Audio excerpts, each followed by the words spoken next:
everybody. Good morning and welcome to your very own BYJU'S 9th and 10th grade channel. I'm your teacher Aishwarya, and in today's marathon class, we are going to be looking at the entire economic syllabus and we are going to revise it. We are going to make sure that we know all the important concepts, do some practice questions, and by the end of today's class, I am sure that you will become masters in economics, which we will revise at one go. So good morning all of you. Good morning. I can see that a lot of you are here already. So I can see Sanjeev, Nimisha, Ayush, Yash, Niyati, Parus, Intelligent Boy. Hello, I think that's Abhinav.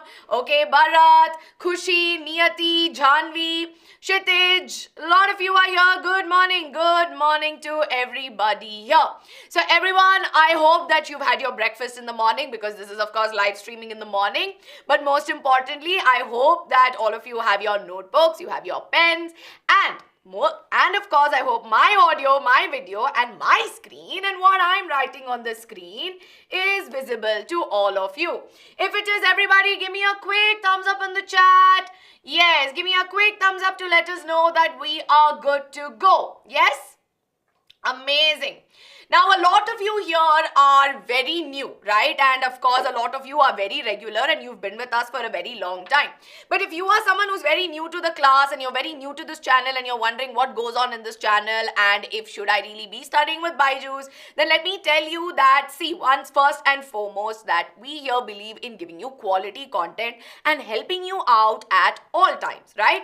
Which is why here at 9 and 10, we always think about, or we put you guys first, and then only we think about everything else. So we provide the best of best content here at BYJU'S, and as BYJU'S, we believe that we should always believe that content is king, right? And of course, we teachers put in our heart and soul to teach you and make sure that you are at your very best, right?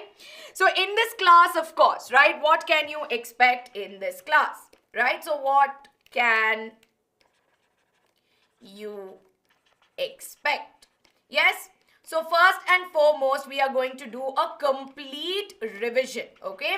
Now, when I say revision, I know that, see, economics is pretty easy, right? Because we know that the entire economics part of the book has 4 chapters and easily you will get 20 marks for sure. You know that one case, you will get MCQs, you will get 2 marks, you will get 3 marks, right? And of course, your 5-mark questions can come from this, right? So as you all know, your 20 marks is going to come very easily from studying just 4 chapters, and this is very scoring. So essay like this, 20 marks is in your pocket. So what are we going to do? We will make sure that we do complete revision of all the 4 chapters, right?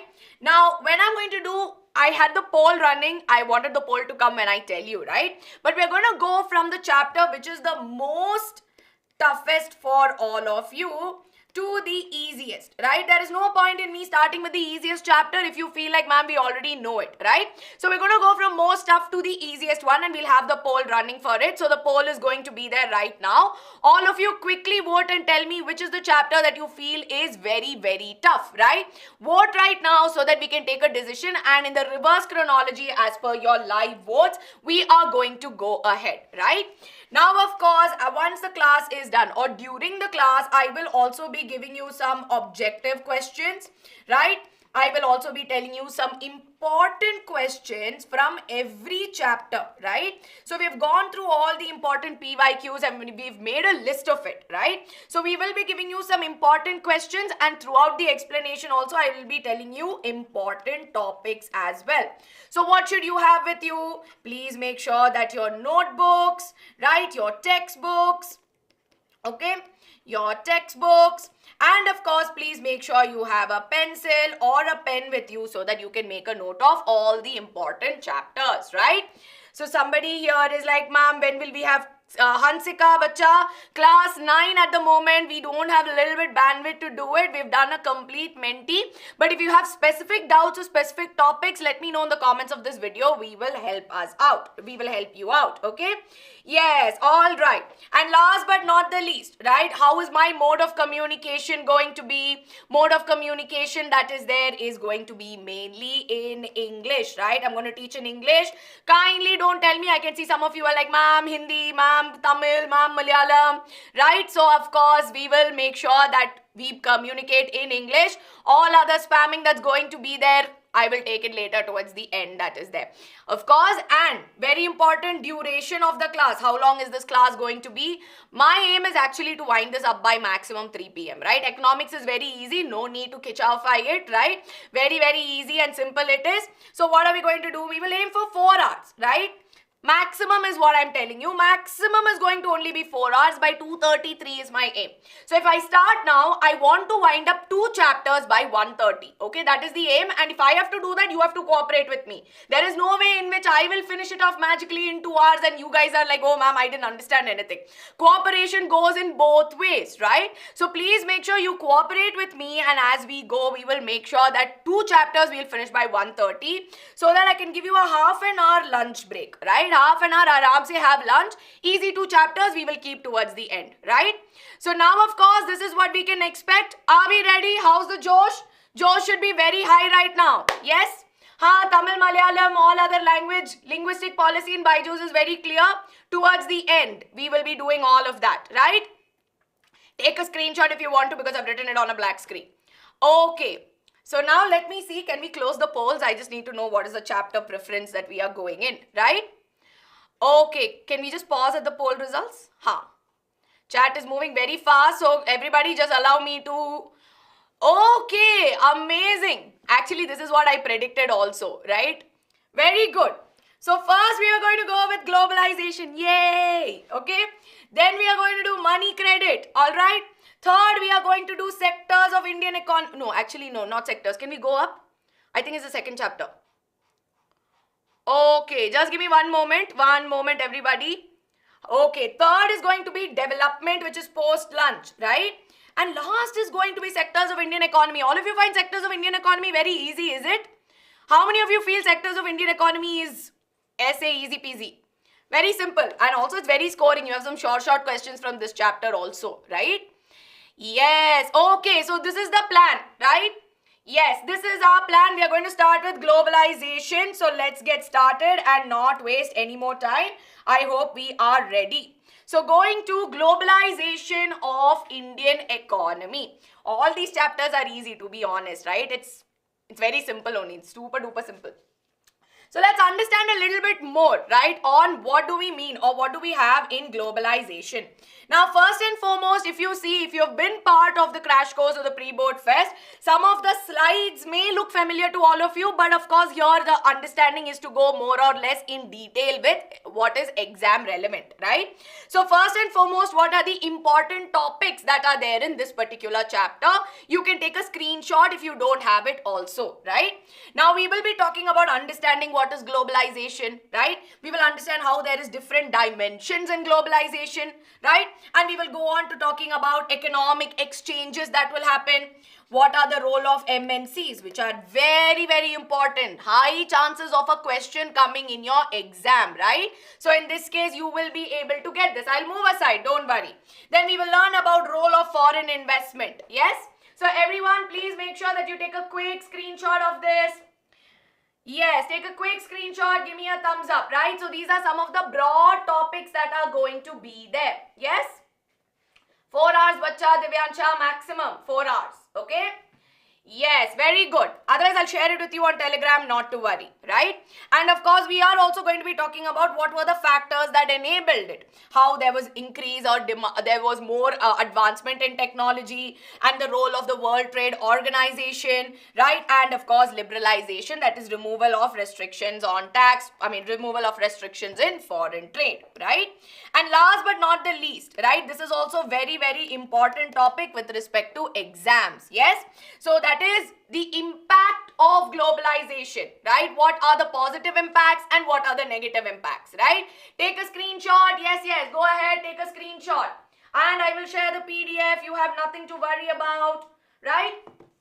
Okay. Yes, Mustafa, I'll help you out, bacha. Don't worry. Geography, everything we will do when we do. But now you have to focus on what? You will have to focus on this particular economics, right? And I mainly teach economics and I'll be teaching you geography. PYQs, everything is there. Previous slide is also there. Take a screenshot. But in the meanwhile, everyone, can you all please make sure that you mark your attendance today by hitting that like button on this video? Yes, we will do that, Bharat. Don't worry. We'll have it for geography as well. Very good, right? So now I hope all of you have taken a screenshot and we're going to get started. Okay, I'm going to get started. Now, before I get started, I want to ask you a few things, right? Now, what is your favorite fast food, right, everyone? What is your favorite fast food? In the chat, I want you to tell me, right? What is your favorite fast food? I want you all to tell me. Is it pizza? Is it pasta? Somebody's telling me, Maggie. Okay, burger, noodles. Momos, pani puri. Okay, I'm going to write pani puri and everything on one side, right? Okay, I'm seeing pani puri. Somebody's telling me specifically, ma'am, Italian pasta. Okay, don't like the Indianized one. Somebody's telling me, ma'am, samosa. Okay, samosa. All right, I can see pizza. Lots of pizzas which are there, right? Some of them was telling me, ma'am, gobi. Okay, we have gobi Manchurian, right? We obviously see paneer Manchurian, gobi Manchurian, so much yummy food, right? Vada pav, oh, I recently tried vada pav and I love it, right? Vada pav, okay. Dosa, fine. I also love dosa. Somebody saying calzone, okay, calzones, okay. And momo, okay, fine. Now everybody is going crazy. Oh, somebody saying ramen, okay, fine. Somebody loves ramen. Okay, pav bhaji, now you make me hungry. I had a very light breakfast. Korean noodles. Okay, we get the point. You all love different things, right? Now understand how I made two columns. When you were telling me all of this, right? I gave you two columns I have divided and one I have put somewhere in the center, right? Now when you talk about samosa or when you talk about, maybe vada pav, dosa, these are all things which was there in our country, right? These are all things which were there in our country. But when you talk about pasta, pizza or calzone, ramen, they're not things that come from our country, right? But rather if you see their origins or where they were initially made, they were made somewhere else, right? But nonetheless, being in India, we are able to taste all of this. And we have made or we've had some fusion, like for example in gobi Manchurian, right? If you talk about the Chinese food that you get out here, right? We often see in the restaurants and everything how, you'll have something called as a Chinese starter. But to be honest, that's actually an Indianized version of Chinese that is there, right? So what are all these things? Different parts of the world, we are seeing different types of food, what we all eat. But nonetheless, they are all here at one spot. We have influences from different places. Now, this is only one part, right? I'm talking only about food. Now we talk about McDonald's as well, right? If you have McDonald's, which is a very popular burger fast food chain, we know that they are known for selling burgers. But you know that in India, you get a variant which is Bekalu Tikki, right? Which is very specific, very oriented towards the kind of flavors that we like. Now, what are all these things? They are all part of globalization, right? Yes, it's the perfect example for globalization. Yes? So what is globalization? It is the process of rapid integration. Now see, fancy definition, but understanding is very simple, right? So what is globalization? Global, that means all over the world. That means that the world is getting connected. The world is getting integrated. Now, what do I mean by integrated? They are all blending into each other. They are all becoming one, right? So here we see that it's the rapid integration and interconnection between countries through how? How is this happening? Either through foreign trade or by foreign investment. Now, somebody was asking me, ma'am, what is foreign investment? Now, when there is money, right? So, when money gets invested, right? So, imagine I am one small company, okay? Shoe company that is running, okay? Now, suddenly Nike feels like, oh, or maybe some fancy shoe brand feels like, oh, this is nice. Maybe I should do a tie-up or maybe I should invest in this. Now the headquarters that is there is not located from India. It's coming from somewhere else, right? So, in this case, what do we observe? We see that when someone invests, right, from another country, invests in something that is here, is what we call as a foreign investment. Yes? So, this is what we understand as something like this. Now, let me tell you, how is it that globalization is happening, or what started globalization, or how How is it happening? See, fast food was one example. Now, I'm sure all of us have mobile devices, right? Or we've all seen cars that are there.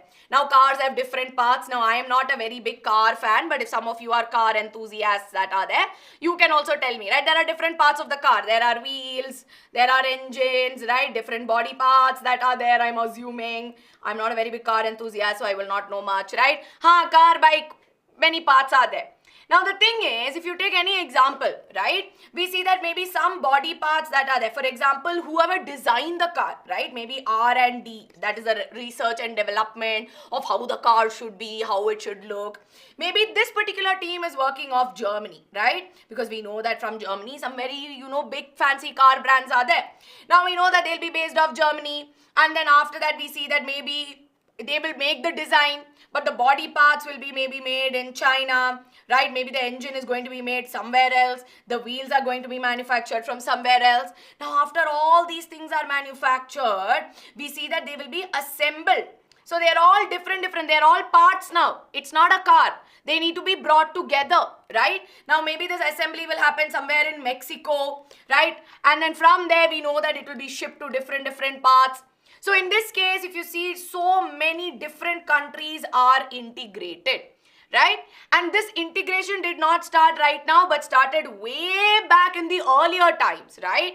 Wherein when people were traveling to different countries as traders, right? When they wanted to say that, oh, I have this from India, I have spices from India, which was all very exotic at that point, right? Or maybe as conquerors who wanted to conquer new regions, and our country has been exposed to a lot of conquerors in the earlier days, or through migrants, like people who would come migrate from a different country and settle there, right? Or trade through Silk Route. Of course, you've learnt about this yesterday only, how trade happened through Silk Route. And of course, trading interest by the East India Company.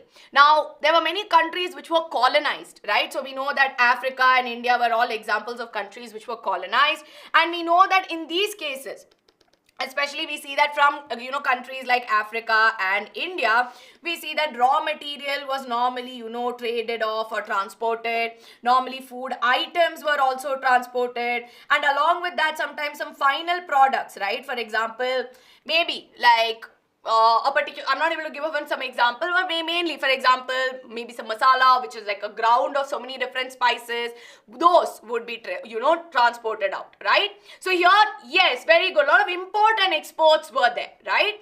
So in this case, of course, over time, this was in the earlier days, but over time, maybe post 20th century and post that, things started to change a lot, right? And that's where the concept of MNCs came into the picture. So what is an MNC? Very, very easy. Okay, an MNC stands for multinational company. Okay, multinational company. You look at it quite literally, right? What is it? MNC, multinational, that means it incorporates different nations, right? So here we see that a multinational company will control not one, but many countries, not countries, but it will control the manufacture and production in more than one country. Yes? So far, when I gave you the example of the car parts, when I gave you the example of food, right? But car parts is a more relevant example, where we saw that the wheels were produced somewhere, the body parts, the engine was produced somewhere, assembly is happening somewhere, market is happening somewhere. And in all cases, right, we see that they are owning. Yes, somebody is saying, ma'am, own or control. It could be both, right? So it could be that they are owning the whole production unit of all of it in different parts of the country. Yes, this definition is there in your textbook. Just go ahead and put a star mark next to it. If you want me to mark and tell you where in the textbook, I'll just flip through the textbook and tell you. I have it with me. But it's very easy. This and all, you don't need to take tension. This is very simple understanding of what an MNC is, right? It is there in page number 56. You will mark the definition, right? Now, of course, we see that multinationals that are there. Thank you, Anvita. What are multinationals? Multinational is a company or it is an organization, right?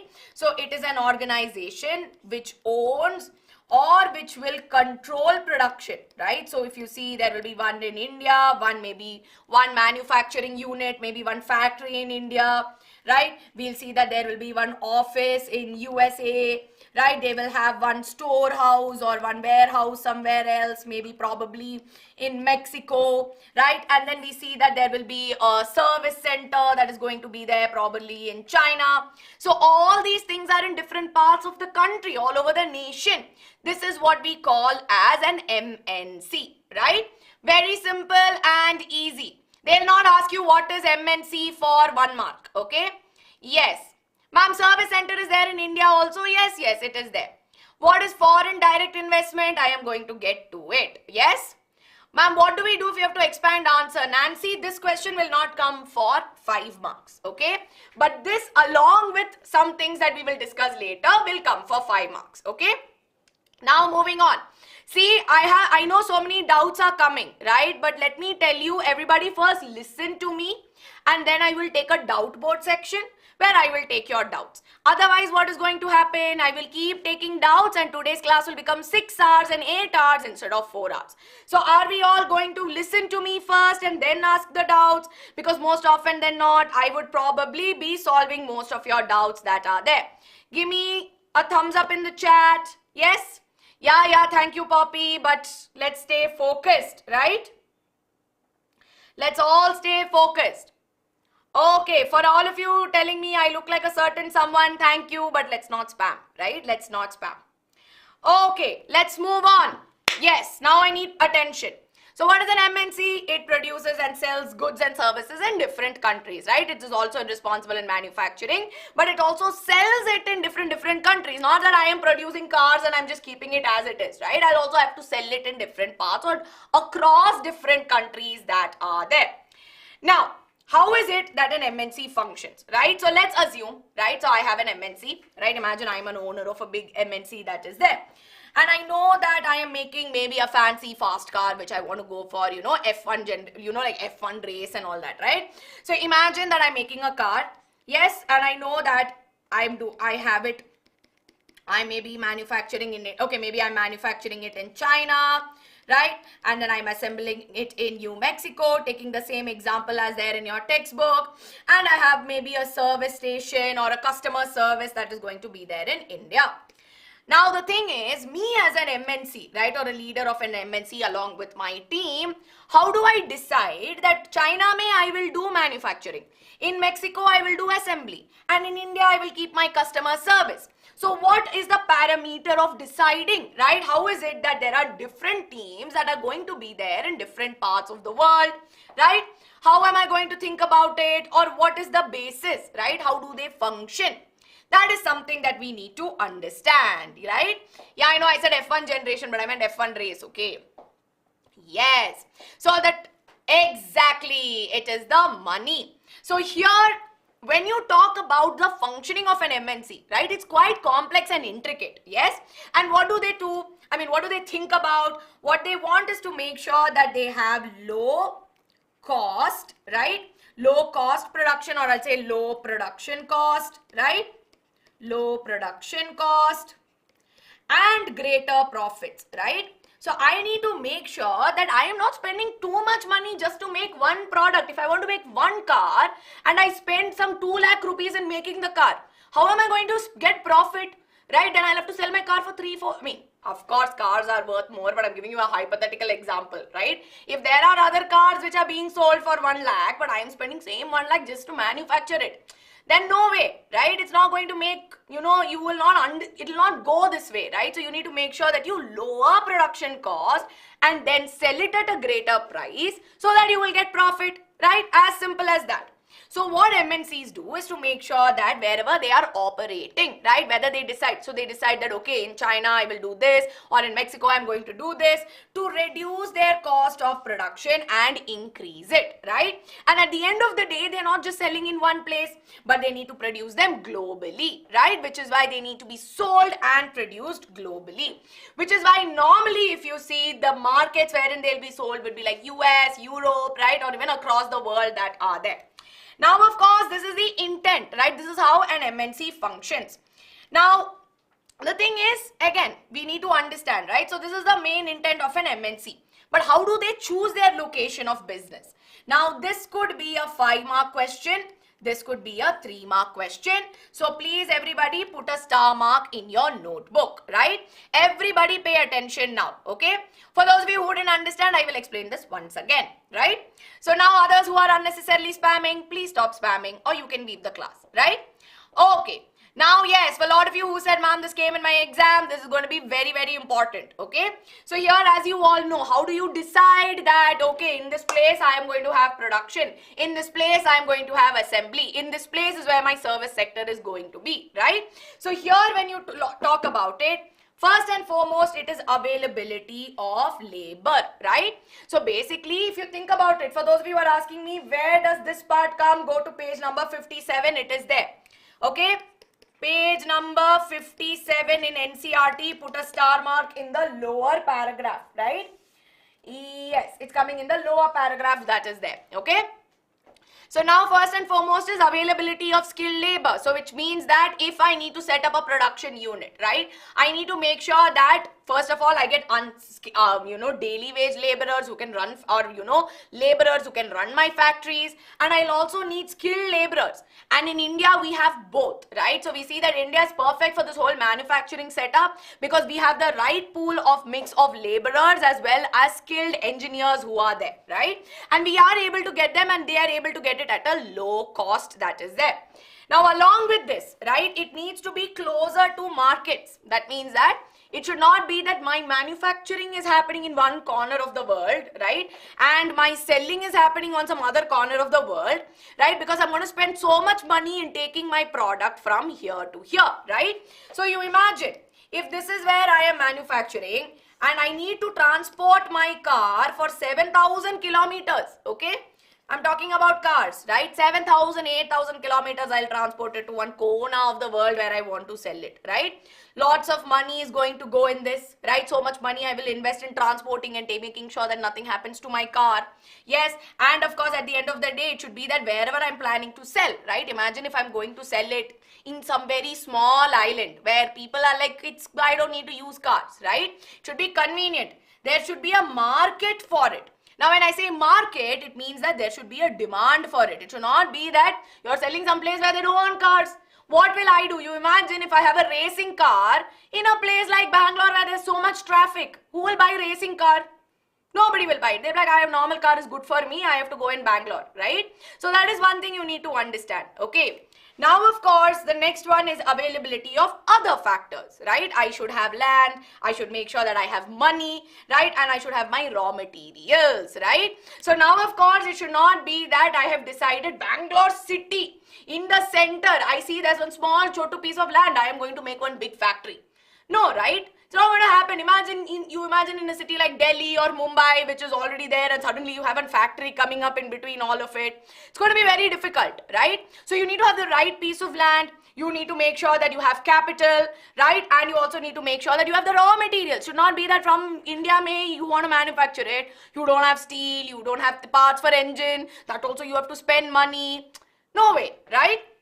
So in this case, last but not the least, it's also important that the government policies are oriented towards it, right? Which means that the government should also support the MNC's work. It should not be that I decided but the government policy is not, I'm not able to coordinate with the government policies that are there.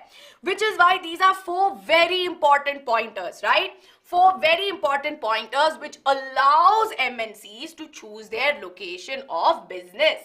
Are we clear? Yes, are we all clear with it? Now do you understand the point of low production cost but greater profit, right? Which means that at the end of the day, if I spend 5,000 rupees in making my car, right, I should only be able to spend minimum amount so that I can sell it for 10,000 rupees. Because I will then make a profit of 5,000 rupees, right? Ma'am, I did not understand. Ma'am, can demand be also a factor? Yes. So when you talk about market is basically the demand that is there, right? So somebody was telling me, ma'am, proximity of production units with market, which means that basically wherever you want to sell it, right? For example, I am manufacturing in India, right? I am manufacturing in India, and you can help me. I'm very bad with cars, okay? So you have to help me.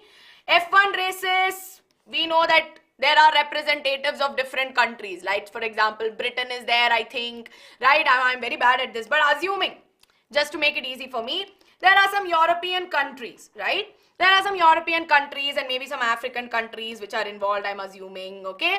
So, this is there, right? Formula 1 only you have to tell me, right? So there are some African countries which are involved. So it should be closer to the market, right, where I am able to sell it, right? So this is something that you will have to understand. So that is why in this case we see that it should be closer to the market that is there.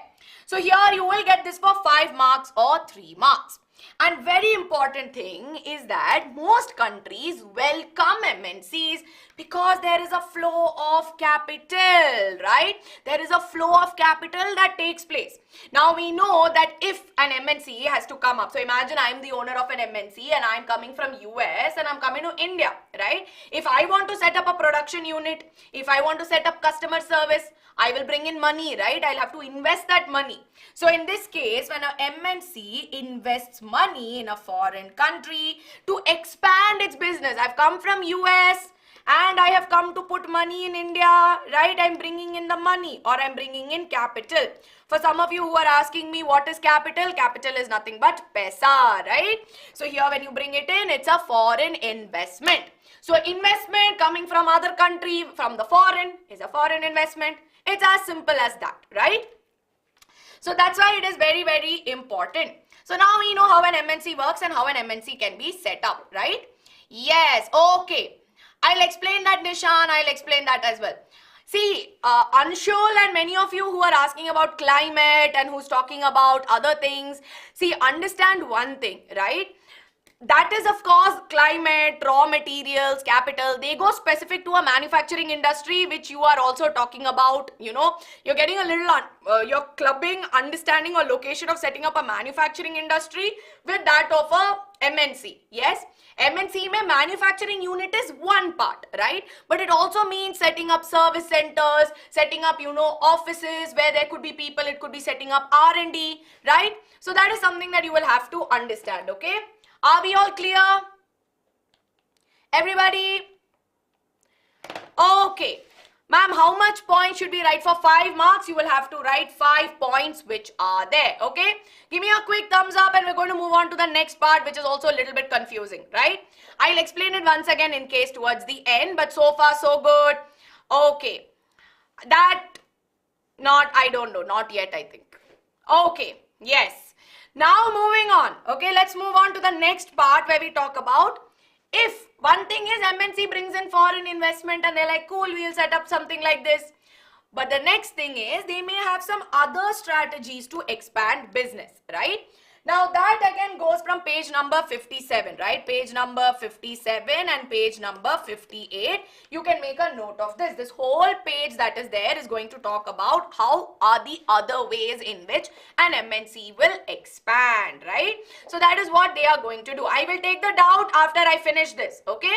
Yes, very, very important part. How many of you are confused here? Give me a thumbs up in the chat. How many of you here are very, very confused with this particular part? Yeah, this is full chapter only. Yes, Mukesh, I know. He's amazing. Yes. Okay, very good, very good. Not confused. Many of you are like, ma'am, no, we know this. Then amazing. Then I'll go ahead with this very fast. Oh, somebody said I'm totally confused. Okay, very good. So I'm just going to quickly go through this particular part, right? So basically what can MNCs do? MNCs can directly come and they can start it up from scratch, right? That means they have to build the factory or they have to build an office or find an office, then hire the people. This is one way in which they can do it. Or another way in which they can do is to make sure that they collaborate with a local company. So what do I mean by collaborate with a local company? That means that imagine I am coming from US, okay? I'm coming from USA and in Bangalore, there is a company that is more or less doing something very similar to what I want to do, right? I'm going to go a little away from car example and maybe I'm going to now become an owner of a phone company, right? Smartphones, right? So I will go ahead with that, right? So now we will go ahead with smartphones that are there. Now in this case, imagine if I I want to have a big smartphone manufacturing thing, but in Bangalore there's already one setup that is going to be there. So what I will do, I will collaborate with them. That means we will work together and we will improve production, right? Yes, examples are coming, but I'm not going to take those examples that are there. But to give you an example, right? I'm sure all of you know Coca-Cola, right? Coca-Cola is a very famous, beverage drink that is there. And we know that it has production across places, right? But of course, to make sure that it is also able to meet production needs, it actually collaborates with a lot of small, companies, small factories that are there. As a matter of fact, many packaged water drinks as well, no? Many packaged water that you get, right? I'm not taking names of brands, right? I'm not going to be taking a lot of very big names, but a lot of packaged water that we know of, big ones that I'm talking about, which is available across, countries that are there. We see that what they do is they actually have, and I know this because my friend's father works in such an industry, right? So the thing is, my friend's father, what he does is he has a small, he owns, I would not say he owns it, but he's like a manager in one of a small local company which manufactures it for them because they have a tie-up, right? So they have a tie-up with that particular factory, so that what they are doing is, this is also helping them in a way that they are getting new technology. It is bringing them some investment so that they can buy some new machines from the MNC. But at the same time, MNC is also, it's a, friendship kind of thing that is there, right? So that is what is happening, right? So what are the advantages? Quickly. So for point number 1, when you are collaborating with a local company, I'm just going to write down.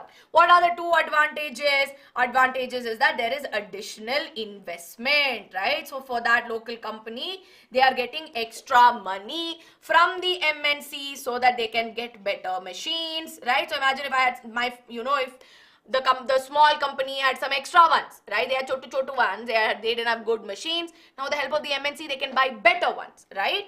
Now along with that, we also see that this will improve. Better machines means faster production, right? They'll be able to produce things faster. And along with this, what do we also see? MNCs bring in the latest technology that is there, right? So they bring in the latest tech. So have we understood this point? Very simple. Collaborating with a local company. Tie-up that is going to happen, right? Yes. Okay, very good. Now let's move on to the next one, where they may establish a subsidiary, okay? Yes, they are going to be establishing a subsidiary that is there. Now, what do we mean by the word subsidiary? Now, subsidiary means there is a main company, right? So, imagine this is my main company, okay? And what I will do is I'm going to bring in another one, right? So, I'm going to bring a smaller company, which is a part of my main company, right? It's like a branch. Exactly. Yes. So, it is going to be a branch of my main company. So if I have to give you an example, Walt Disney that is there, right? So we know that Walt Disney company that is there, a subsidiary that is there is Disney Star Private Limited. So in this case, that is a subsidiary branch which is there, which is a part of the main company, a branch off from the main company. So this is one way in which they can establish in another common place, right? Or they can establish in another country. Now moving on to the other 3 ways, right? So the other 3 ways, I may have to move to this side, right? I may go out of the frame, but you will be able to see. The third one is to buy a local company, right? Yes, Cargill Food, right? Cargill Food bought which company? Can you tell me? Cargill Food bought what? Yes. See, one thing let me tell you, for people who are unnecessarily spreading hate, for people who are unnecessarily talking nonsense in the chat, if you don't want to study, please leave the class. I have a lot of my students who are so interested in what we are learning. I don't want you to distract them, right? If you want to get distracted, if you don't want to study, please leave. I am not asking you to stay here, right? But for those of you who want to study, please stop disturbing them, right? And next thing you know, your account might be blocked on the channel, so please, okay? This is a very strict warning coming from my side. Very good. Yes, very good. Parak Foods, right? So now we know that Parak Food that was there, which was brought out by this particular American MNC, which was Cargill Food. Can you all tell me why they bought it? What was the reason? There was some advantage that they were getting out of this, right? Yes, they were getting some amount of advantage out of this, because we know that at the end of the day, Parak Food that was there, they actually owned 4 oil refineries, right? There was some benefit of them buying that, right? Which is why now what happened, when at the end of the day, when they buy this local company, Cargill Food now owns these 4 oil companies. They are making the money and they are able to they're able to produce that much that is there. So they are able to expand their business just by buying a local company. And last but not the least, right? One thing that is there, the fourth point is, what they do is, in case there are some big, especially garments and shoes, and of course, when we talk about other products, right? Garments and shoes are the best example I can give you. But for garments and shoes, what happens is that these MNCs don't really buy a local company, or they don't, tie up with them. But what they do is they actually, divide their work, right? So we see that they are able to divide their work, and what they do is they give it out to smaller producers, right? Or maybe like, smaller, the small scale people who are doing it, right? So they give it to small scale people so that they will be able to do the job, and then here they will sell it with large amount of money, right? Joint venture that is there is basically, Prajin, please, bacha, please stop saying unnecessary things. If you think I'm not able to read your chat, I am able to. Right? So now, of course, we know that when they are able to, right? So when we see that when they divide it, we see that they are giving it to smaller producers who will be able to pull it out. But at the same time, right, one thing with this particular thing, or one main disadvantage, is the quality of work, right? Or I would say the conditions of the laborers, all of that is determined by the MNC, right? So everybody quickly take a screenshot of this. Ma'am, what's the difference between the first one and the third one? First one, they don't buy the local company, okay? They don't buy it. They will just do tie-up, which means both companies, like it's like a partnership. But the second one, they buy them out, which means now the MNC will own this company. That is the difference, okay? Yes. I can see some examples coming, but because I am not able to use those examples, just letting you know, but somebody is talking about how somebody bought out another social media platform. Yes, okay. Shanmuga, I have explained it. Have you all taken a screenshot? Shall we move ahead? Yes? Okay. Very good, everybody. Very good. Now, so far, are we all clear? Ma'am, please repeat point 4. Okay. See, basically, imagine if I had my own. Okay, imagine I have decided that I'm going to launch AR's Jeans. Okay, lack of nice name, I'm going to call it AR's Jeans, right? Now, AR Jeans, imagine if I want to buy and I need to get 10,000 jeans delivered to me in one day, right? Then what will I do? I will go ahead and I will make sure that I give it to smaller producers. Maybe there will be some in Karnataka. There are going to be some who will be there maybe in I'll give it in Punjab, right? Or I will give it to some parts in China, right? So I will distribute it across in different places, right? Now at the end of it, what will I do? I'll make sure that I'll get all these jeans, right? And these are all small producers, okay? They're very, small shops, small tailoring shops. They'll have like their small scale business. But I will employ them. I'll tell them I'll give you money if you give me like 50 jeans or 20 jeans, right? So that is what we understand by this. Second point is basically subsidiary. That means a branch off from the parent one, right? Only 3 are mentioned in book. No, actually all 4 are mentioned in book. Yes, all 4 are mentioned. So now, of course, it's a quick did you know on how. Nike, which is a famous US brand that is there for shoes, they actually have, they are spread across 438 different countries. Can you go ahead? Okay, everybody, let's stop some unnecessary spam that is happening, right? So did you know that across 38 different countries, we see that production happens, we see that manufacturing happens, and they sell across 467, there are 467 factories. That's how huge it is.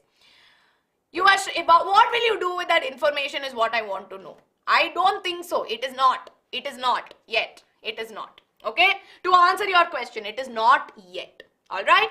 Yes, moving on. Okay. Next one is, you are all asking me, ma'am, foreign investment, foreign trades, right? So we all understood the importance of it, right? We saw that production that is there is dispersed across countries, manufacturing is dispersed across countries, right? And they're all interlinked. They're all interlinked, that is there with the help of MNCs. Yes, Purva, I am going to be giving it to you as well.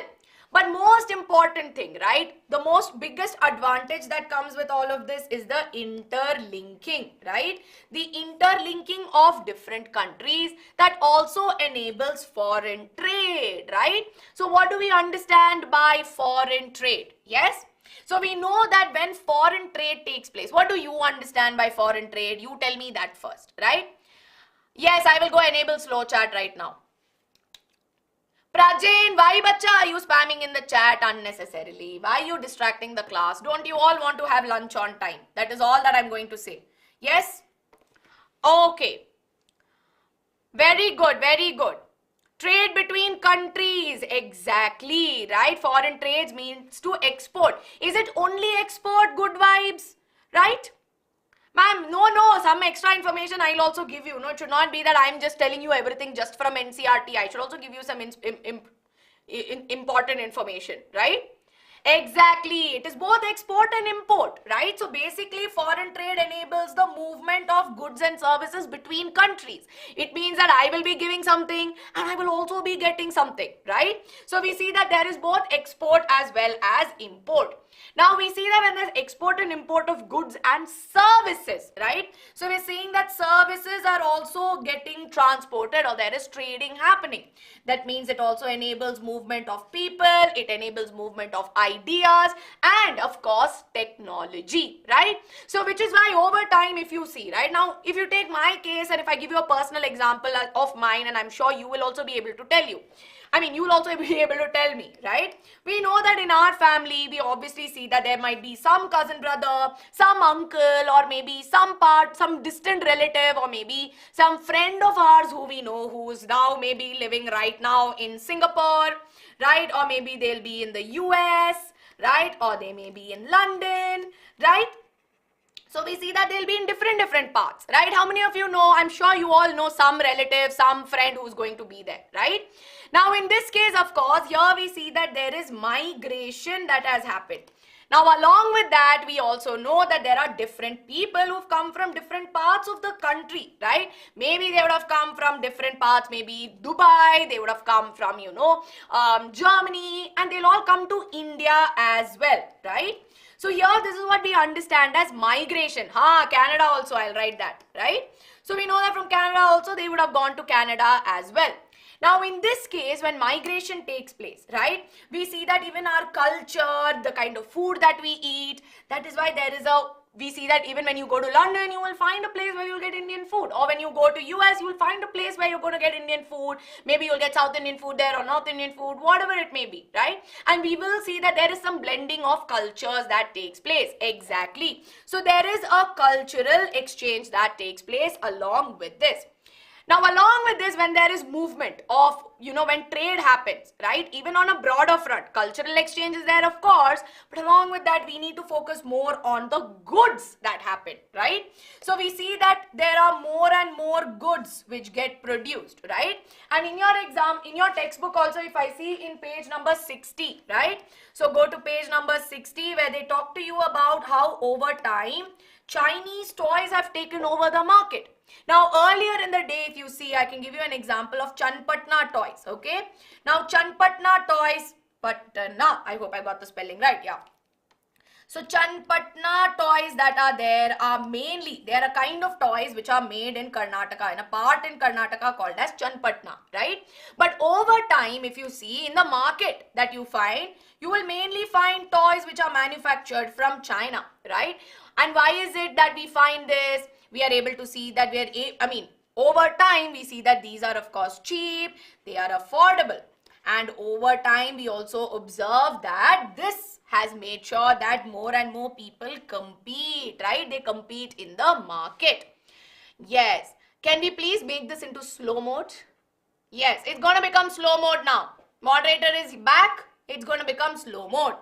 So now here, of course, we see that there is increase in choice, right? So we see that over time from China or from wherever it may be, more options are available, right? Now imagine you go, simple thing I'll tell you. You go to buy one notebook, right? All of you would have gone and bought one notebook for yourself, or you would have bought one gel pen for yourself. Do you just get one type of notebook, right? Or do you get many kinds of notebook, right? Yes or no? I'm going to give you the easiest example, right? You get many types, many brands, right? They'll tell you, if you look at pens example itself, smooth gel, rollerball gel, waterproof, that, this. You have so many options, right? And how is it that you pick? You at the end of the day pick what is best for you. So in this case, we see that increase in choice of goods, right? So this means that there is an increase in choice. Now, if there is increase in choice, that means that it also important that means that there is more competition in the market, right? More competition as to which pen will be able to get more sales and how more people will buy it. And at the end of the day, right, we also see that because of this, we see that people or the manufacturers or the companies that are there will make sure that they will give good quality things, right? Now, this is only happening because, very good, more consumption, right? So, we see that because over time there has been more consumption, there has been more demand. So, in this case, if you have a look, right, what are the advantages? There are benefits to people who produce. That means that me as an MNC or a manufacturer, there are benefits to production and there are benefits to the consumers also. Take a screenshot here, very important. So we see that increased choice of goods, cheaper prices and more quality, right?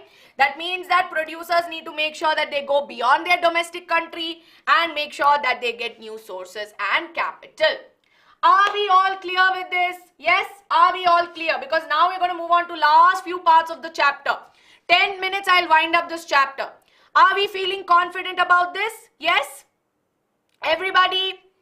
Now I'm going to take a quick doubt board part, right? I feel like a lot of you are asking me and some of you have gotten lost also. PDF will be shared, bacha, don't worry about that. Okay, everything is clear. Ma'am, cheap and affordable. See, cheap means very low price.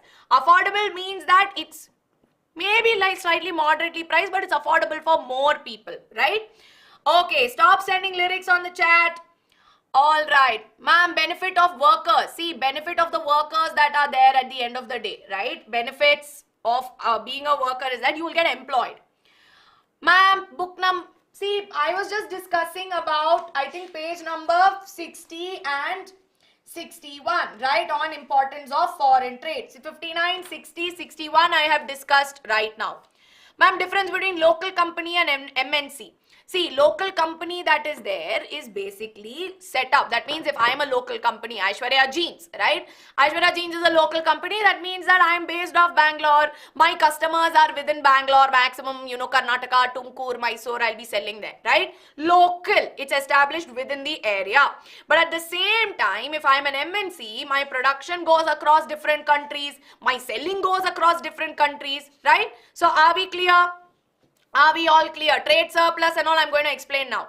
Ma'am, how can foreign trade be different from MNC? Because foreign trade that happens, see, MNC facilitates foreign trade. Okay, understand that. It facilitates the foreign trade. That means that from here to there we are able to trade off things.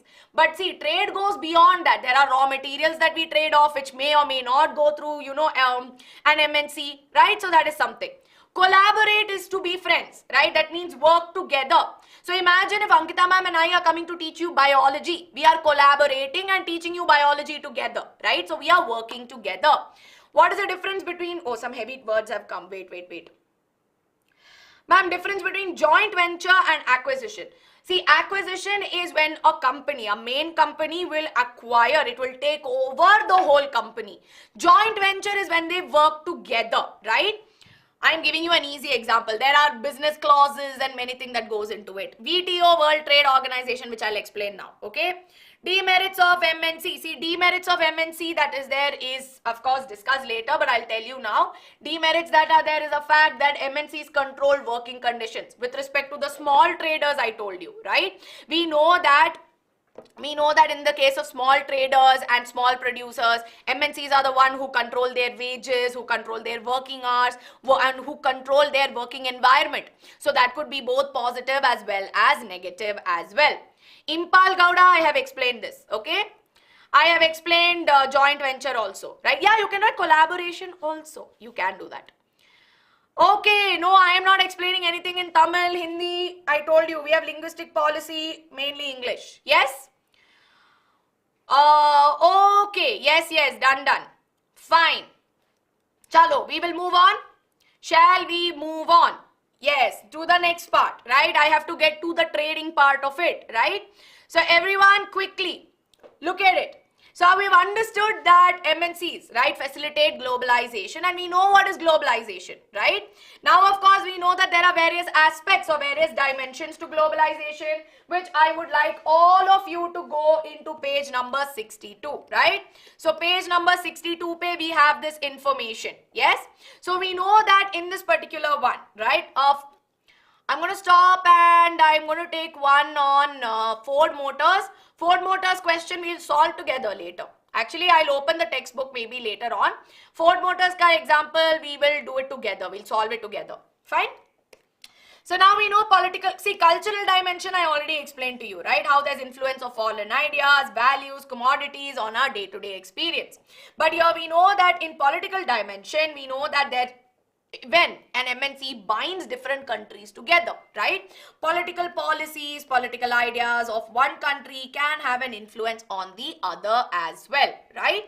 And of course, we know there is economic dimensions, which is nothing but the inflow of money and the economic conditions of the country, because there's flow of goods, trading of goods, services, capital, and labor, right? And these economic the dimensions that are there include flow of goods and services through trade, right?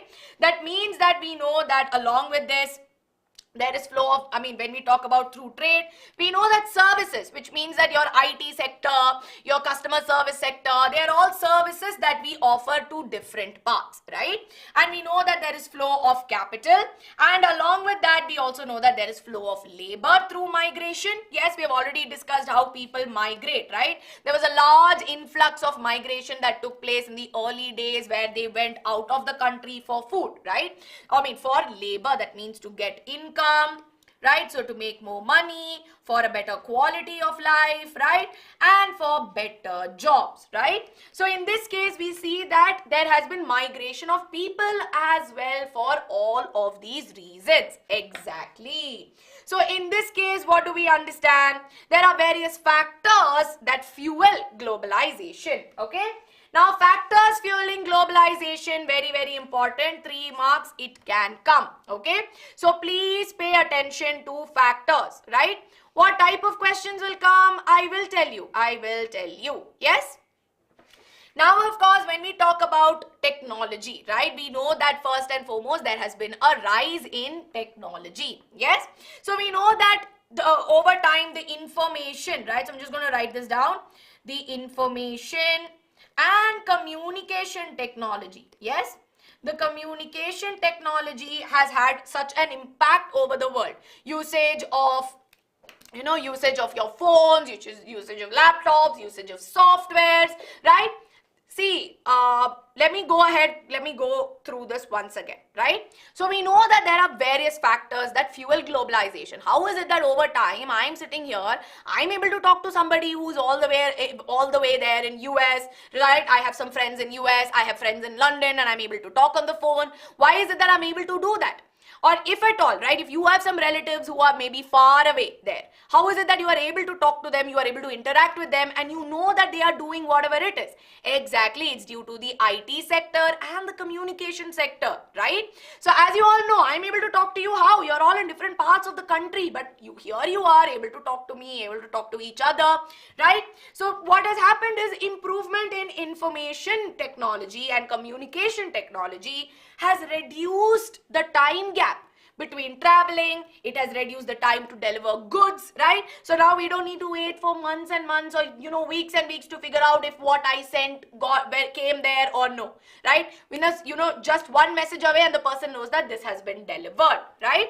And overall, right, it has made sure that the amount of money that you are spending comes down, right? Think about it. I am running Aishwarya Jeans, right? And maybe there is a software or a platform wherein people are able to place orders. Shopping website is there. They just put one click, and as you know, I will get the order and immediately I will pack and send. So the whole time that takes for me to send it, get the information, send it and make sure that it reaches them goes down, right? So yes, this whole concept of online has changed the game. And now if I want to get maybe one very fancy bag, or if I want to get a fancy watch wherein the production does not happen in India but it happens only somewhere outside, I am still able to buy it through some online platforms, right? So that is what we understand by this. So technology in transport has evolved, because along with that we also know that we have aeroplanes, we have better transporting systems also, and we know that we have cargo ships which brings us things faster, right? And along with that there is instant flow across satellite communication, telecommunication, internet, fax, so on and so forth, right? So we have all of these things. Now along with this there has been liberalization of trade. Now this is very important, okay? I need you to pay attention and please stop spamming on the chat right now. This is the last part, right? Liberalization of trade. So please go ahead and go to page number 64, okay? Go to page number 64 where you have liberalization of trade. Now what do we mean by liberalization? The word liberal means to not have any barrier, be free, right? So here, as we all know, right, liberalization refers to removal of barriers or restrictions, right? That means to feel free, taking away barriers, right, by the government on trade and economy. Yes, so this is what we understand by it, or in a simple word, free and fair trade, right? So why should there be a liberalization of trade? Now the thing is, during pre-independence, right? So when we were under the colonial rule, there was a lot of exploitation, right? And a lot of trade that was happening, where a lot of raw materials were sent out from India to other countries, because right, we need, the Europeans and the Britishers, they needed wood, they needed so many other tea and all of that, which was, exported out, right? So what happened is that post-independence, the Britishers, when they left, our economy was not very strong, right? Our economy was very, very weak.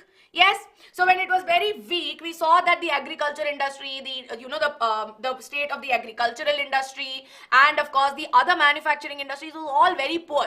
So what the government decided? The government decided that, okay, let's have a restriction, right? Let's not send out too many things outside, because our country only needs it. What if I am just exporting, but what if, we are constantly exporting to other countries, but it's our own people are not getting demand, right? Our own country is not able to meet or get what, we don't have enough demand on that, right?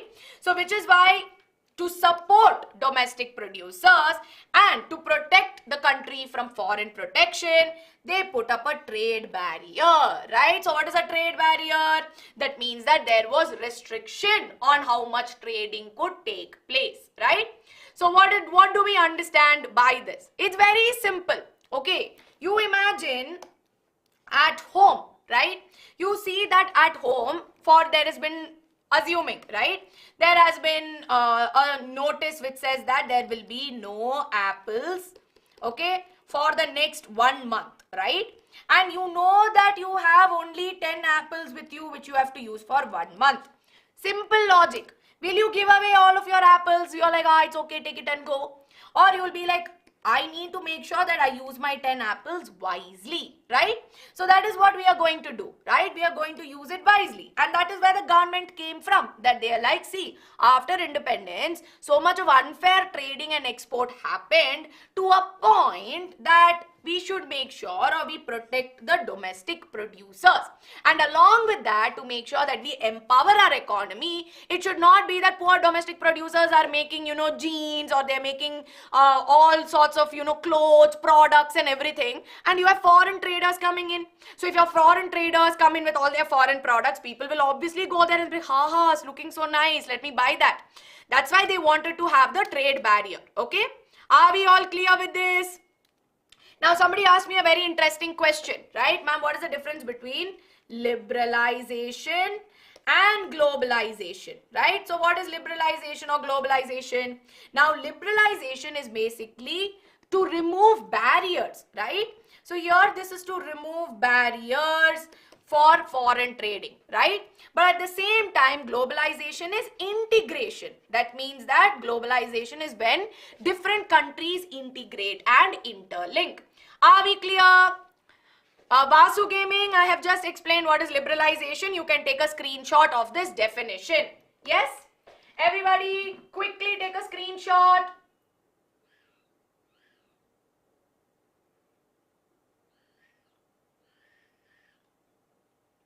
Okay. All right, very good, very good. So now, of course, as we all know, right, what are these trade barriers that are there? Yes, trade barriers that are there is basically they are trading policies, right? Trade barrier is not a physical barrier, okay? It is not a physical barrier wherein they put up one big wall and they said don't cross this wall, right? So what do we mean by this? Okay, a trade barrier is designed to restrict international trade with other countries. Now, everybody take a screenshot on this, and for others who are unnecessarily spamming on the chat, right now, please make sure that if you do not leave the class, then you are going to be blocked from this particular channel. So, everybody quickly take a screenshot.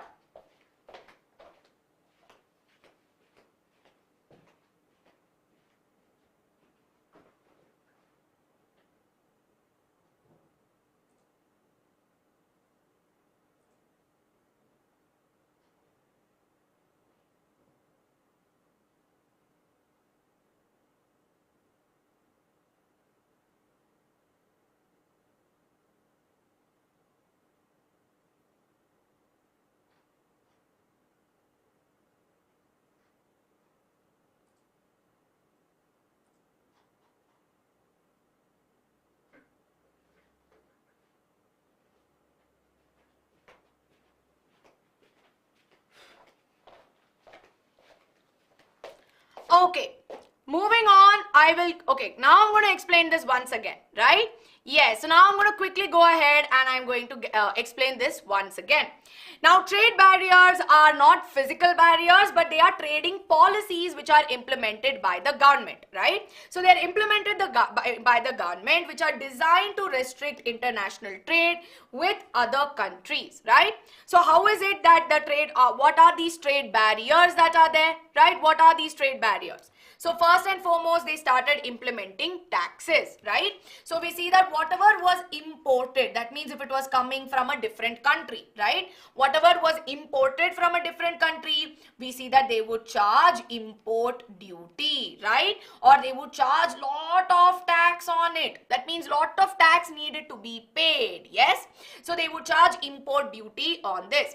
Now along with this, we also see that they would also regulate how much trade would happen, right?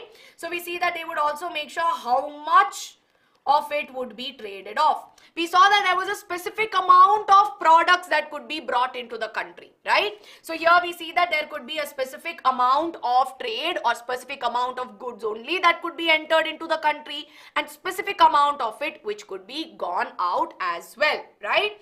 And we also saw that they had quotas, right? So what are these quotas? Quotas are very simple, right? So quotas that are there are nothing but government imposed restrictions, right? So we saw that these were the government imposed restrictions that limits the number of value, right? So that limits the number of value of goods and services that could be exported or imported. Yes, so the limits that I told you about are basically nothing but the quota that was there, right? That means that if a quota says that only 5 kg of rice could be exported to Europe, then we see that is the quota of export of rice, right? That is a limitation. That's only how much I can send to Europe. I can't send more, right? So 5 kg is the limit, yes? And of course, for all the imports, there was more amount, right? Now, of course, over time, post 1991, there was economic reform changes, right? There was changes in policies where we saw that slowly, once the economy started to stabilize, people now wanted to open up, right? They were like, no, let's open up foreign trade, right? Let's remove these barriers so that there could be more competition to improve the quality and performance of the domestic, improve quality and of course the performance of the domestic producers so that they bring in newer ideas, newer things into the market. And this is only going to happen if foreign people or if more foreign trade takes place, right? How is it that Imagine if I'm making one smartphone. Okay, simple smartphone which has only one camera, nothing else, no internet. But somewhere in US, they are manufacturing a phone which also facilitates internet facility. Now, I will not be affected by it. I'll be like, yeah, okay, anyway, in India, nobody has it, so why should I put in the effort? But if I bring in foreign trade, if our government brings in that foreign trade, me as a user or me as an owner of a mobile company, I will feel like, yes, I should also make something better, right? So that competition is also good to make sure that I go ahead and I make sure that I do well, right? As a, local company that is there. So in this case, fewer restrictions on foreign trade and foreign investment. Thereby, it allowed more private firms to make their own decisions, right? And this also allowed people to make sure that they bring in this also allowed foreign firms or foreign MNCs to come and set it up. Yes, so that is why we see that over time, this liberalization took place. And this was backed by, India was backed by a very powerful organization, which was the WTO or the World Trade Organization. Now, they supported India. They're like, yes, go for it. And they said that you should do free trade, right? See, technically, you should not be paying a price for trade. You should do free trade, right? So whatever you are giving, it should be free. Only then globalization will happen. And they did not. They did not like the idea of having restrictions on trade barriers. They're like, why do you have these policies? Why do you have trade barriers? Only if there is free trade, overall economy of the world will boost, right? So that is something that you have to understand. And along with that, they also wanted different countries to promote each other, right? They wanted all the countries to work towards making sure that they all go ahead and they all prosper. But of course, over time, it's not like all countries practice free trade, right? There are some countries which still charge a lot of import duty, and there's a lot of discrepancies which are brought about, and they're still sorting it out, right? So yet a lot of developed countries, right? A lot of developed countries, even though if we have removed restrictions on trade barriers, we see that a lot of countries still have restrictions on trade barriers because that is how they can make money off it, right? Now, I have explained this whole part. Now I'm going to explain this once again, okay? For all of you who did not pay attention, I'm going to make this very simple, right? Now imagine I am, okay, so let's call this iShoes smartphone, right? So this is my iShoes smartphone company, okay? And I established this in the 1970s, okay? Now during pre-1991, right? So we know that pre-1991, there were trade barriers, right? So what are trade barriers? They are restrictions, right? So what are my restrictions? There would be taxes which would be imported, or we see that there would be taxes which will be implemented on, all the foreign goods that come in, right? So foreign goods have to pay taxes, right? That is something we know. Then we also know that there was something called as quotas along that time. So what are these quotas? Quotas means that there is a restriction on how much you can import or export, right? That means, what do I mean by this? It means that as per the government, if they tell me from iShoes smartphone company, I can export only 10 smartphones, right? I can export only 10 smartphones, then that's all I can do. That is my quota for export, right? So that is something that is there. Now, this is what happened pre-1991 because of trade barrier. But post-1991, right? So post-1991, what happened? We saw that there was liberalization, right? So we saw that there was liberalization, and we saw that there was removal of these, or the restrictions were lifted off, right? New economic policies that were there, yes? So we saw that new economic policy came into the picture. Now, as a result, what is there? What happened? We saw that as a result, we saw that they removed these restrictions or taxes, right? So this whole quota idea was restricted so that we could bring in more foreign imports, right? Now, why was this necessary? Because if my iShoes smartphone company gave a smartphone with only camera and no internet facility, then If at any point nobody else is doing it in my country, I have nothing to worry about. People are only going to buy this. But if I have a company somewhere in US which is giving me camera, internet, I'm getting GPS, all these fancy facilities, then and they start selling here, people will no longer want to buy my smartphone. They'll be like, what is this, right? We don't want to buy this. We will go and buy that phone that is so much better, right? So what did the government decide? They decided that maybe we should have foreign import so that people, the domestic manufacturers, right? Domestic manufacturers or people who are local manufacturers, they'll be like, hey, you know what? We have to up our game. We should start making better and better, right? So that is what we mean by this, okay? So now, of course, because now some foreign company has come in, they have set up their firm in India. I have to make sure that I make good phones, right? I can't be selling bad phones. So I will also make it better, right?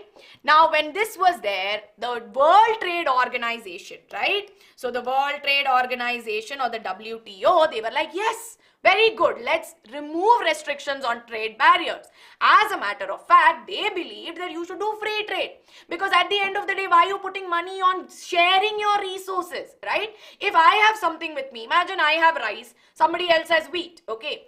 Now, if I'm chuma charging money for all of this, I am unnecessarily putting a lot of pressure, right? My economy is growing slowly.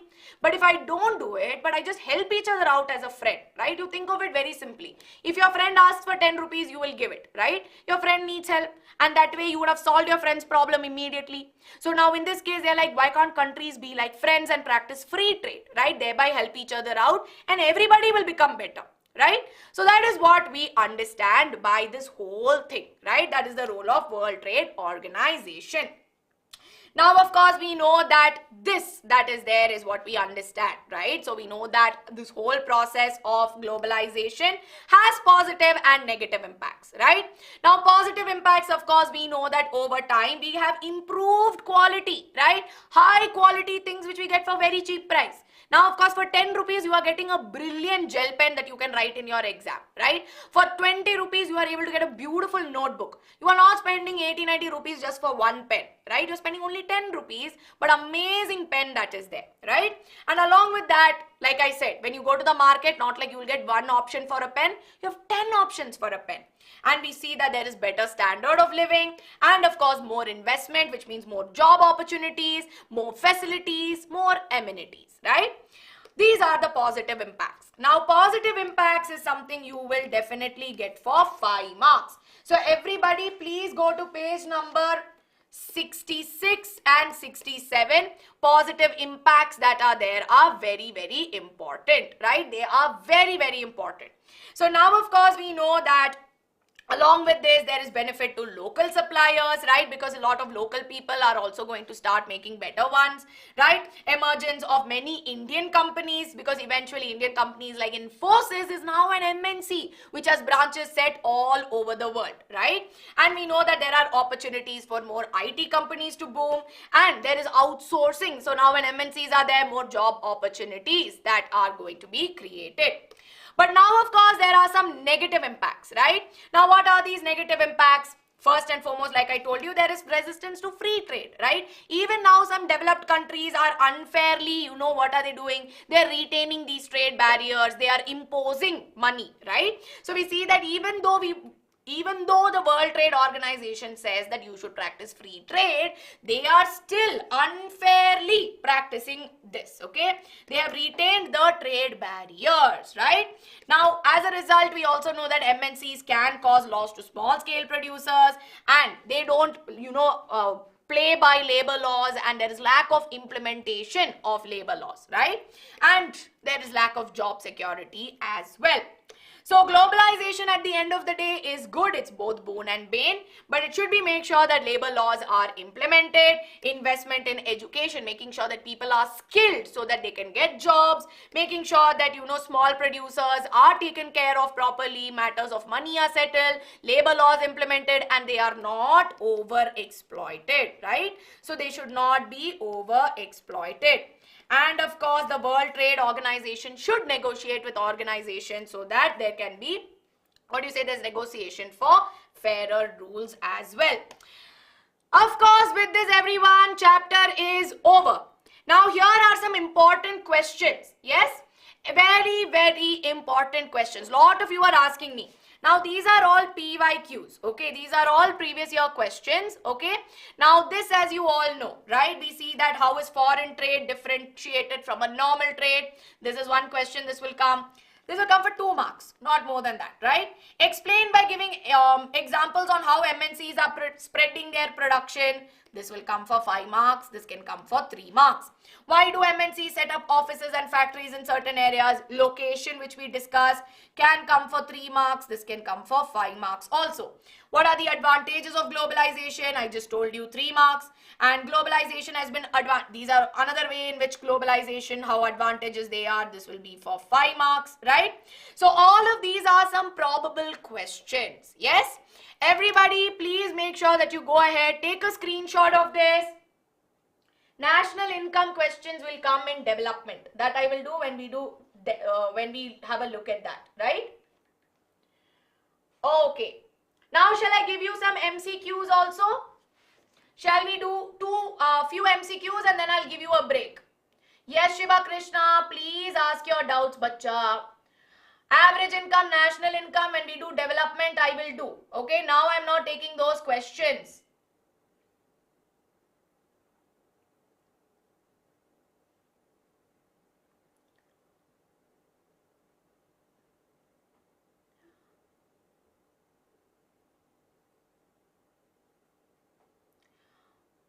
Somebody is asking me World Trade Organization in headquarters. It is in Switzerland.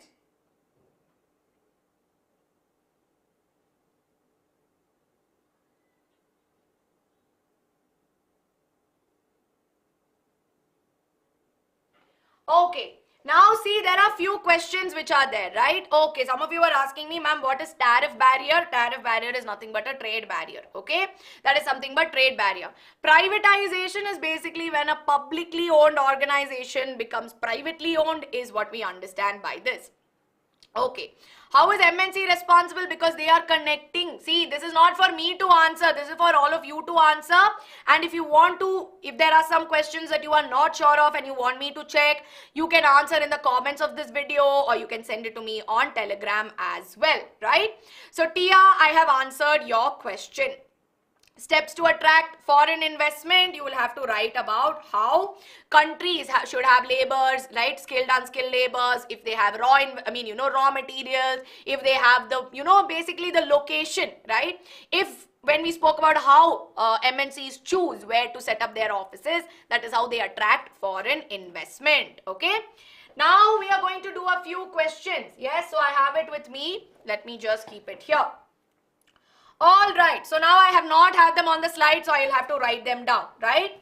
So let me maybe write the questions. I'll give you 2 MCQs and 2 assertion reason questions, okay? So it's question time, after which I will give you break. And in the meanwhile, I hope all of you have hit the like button on this video as well. All right, okay. Let me pick a nice question.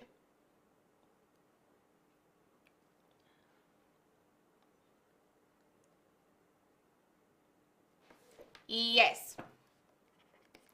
Now the first question is, foreign trade gives more number of choices for whom, right? So is it A, producers, right? Is it B, sellers? Is it C, buyers? Or is it D, government? Everybody, what is the answer? Give me the option in the chat quickly. Foreign trade. Why should we do foreign trade? Very good, very good. Yes, brilliant. Correct answer is buyers, right? Option C. Because we know that when we talk about choices, it's with respect to consumers. But when we talk about quality and when we talk about production, that goes more in terms of producers who are there. So correct answer here is option C. Now moving on to the next one, right? So question number 2. Let me just, so this is question number 2, right? So question number 2 which is there is going to be a true or false question, all right? I'm going to ask you something with respect to things that you feel not so sure of, right?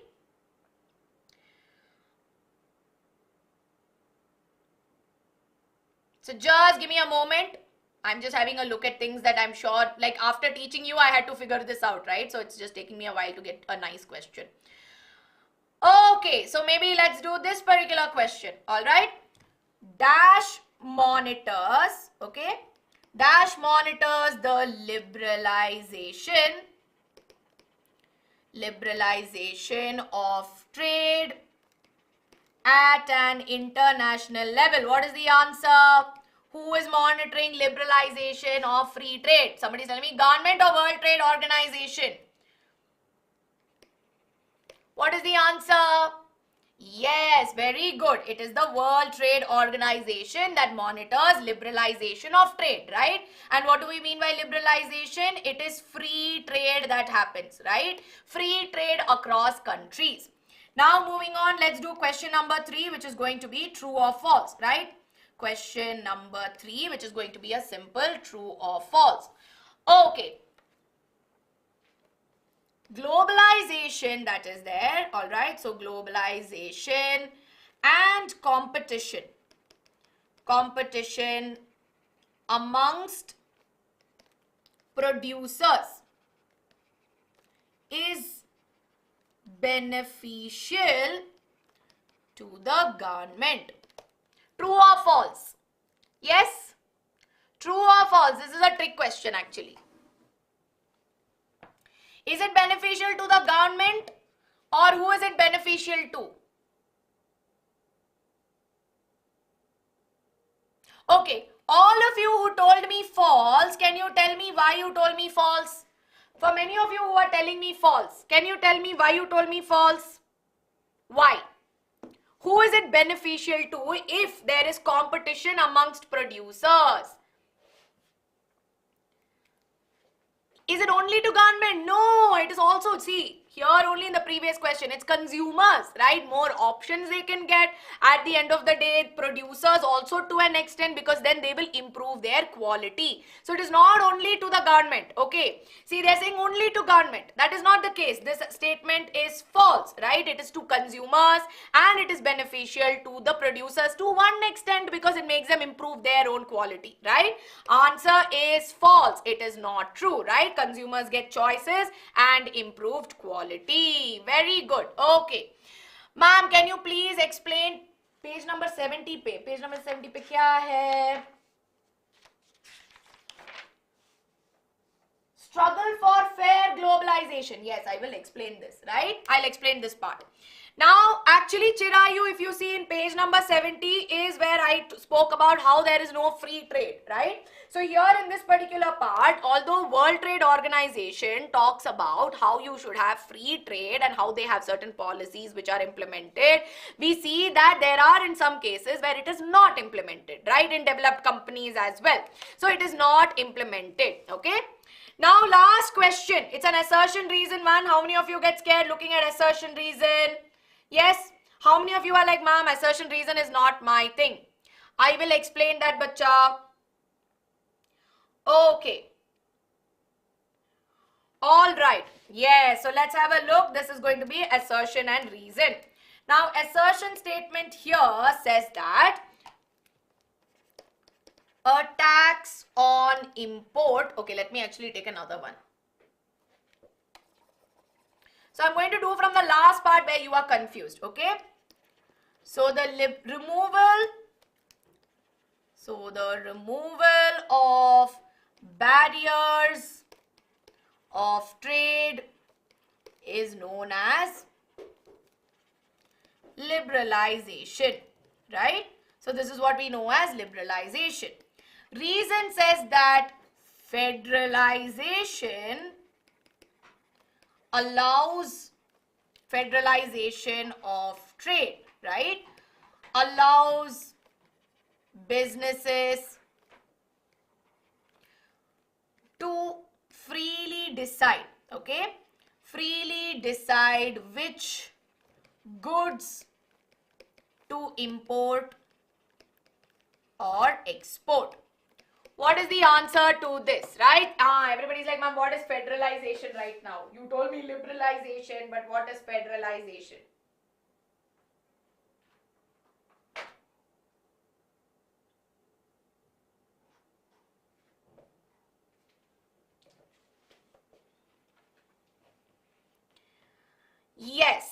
Federalization is basically federalism. How many of you remember this chapter in Pol Science? What is federalism?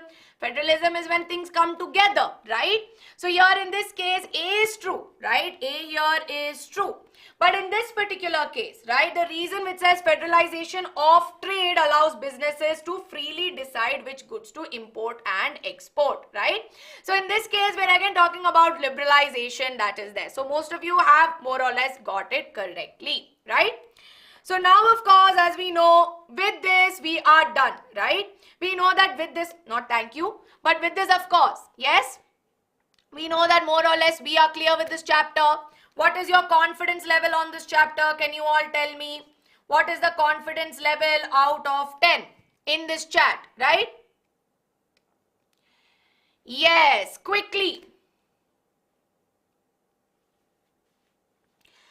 7, 9, 8, 9. Very good, very good. Okay, yes. Super high. So what we're going to do is we will take a break time. Okay, now all of you look very tired. Now this is going to be break time where we will take 10 minutes or 5 minutes. What do you want? 10-minute break, 5-minute break? See, if this chapter, like I said, right? See, now I will give you a 10-minute break, okay? So we will resume at 12:40 p.m. where I'm going to do money and credit next, okay? This chapter also you will get a lot of 3, 4 and 5 markers. So everybody please pay attention. Remaining doubts I will take post this, right? See, we can still have our aim, right? We can still have our aim of finishing it by 2:33 p.m. So don't worry about it. Now all I need you to do is stay focused in class. Don't unnecessarily distract students who are here. And I need you all to make sure that you are paying attention. And once I'm back, I'll explain and go ahead with all of the other answers. So I'll come back soon, everybody. Yes?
Did you all take a break?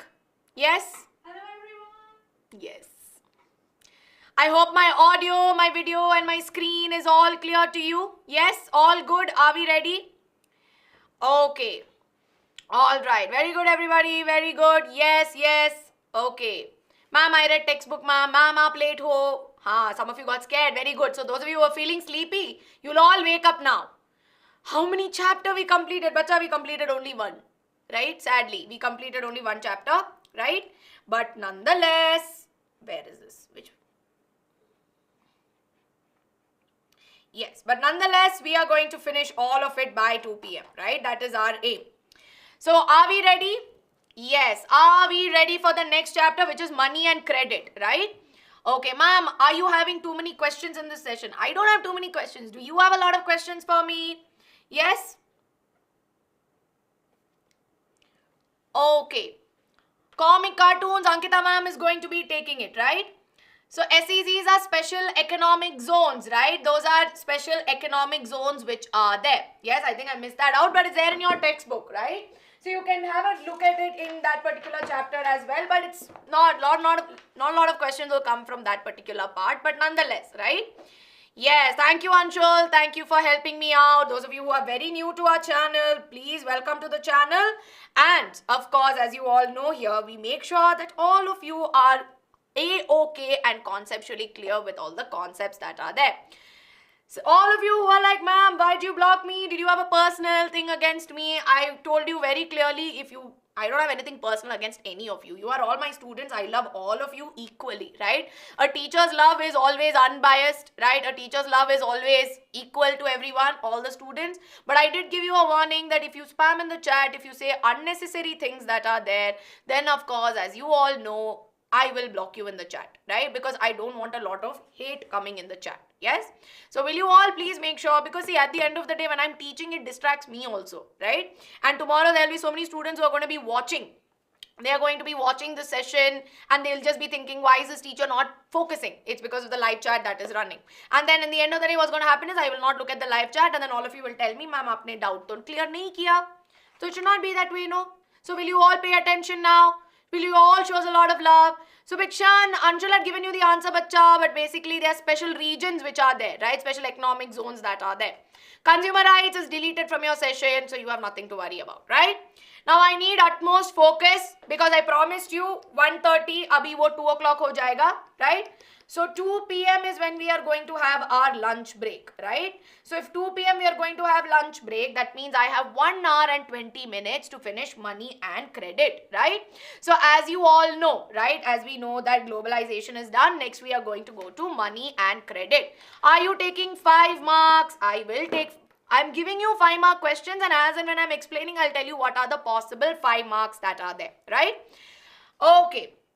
See, the chapters I'm doing currently have good weightage, which is why just pay attention there, right? So let us go to money and credit. Okay. So this is the second chapter we are going to cover. And very quickly, right? Half an hour lunch break you will get, right? Yes? But in money and credit, before I start the chapter, what is your confidence level for this particular chapter? How much do you feel is good, right?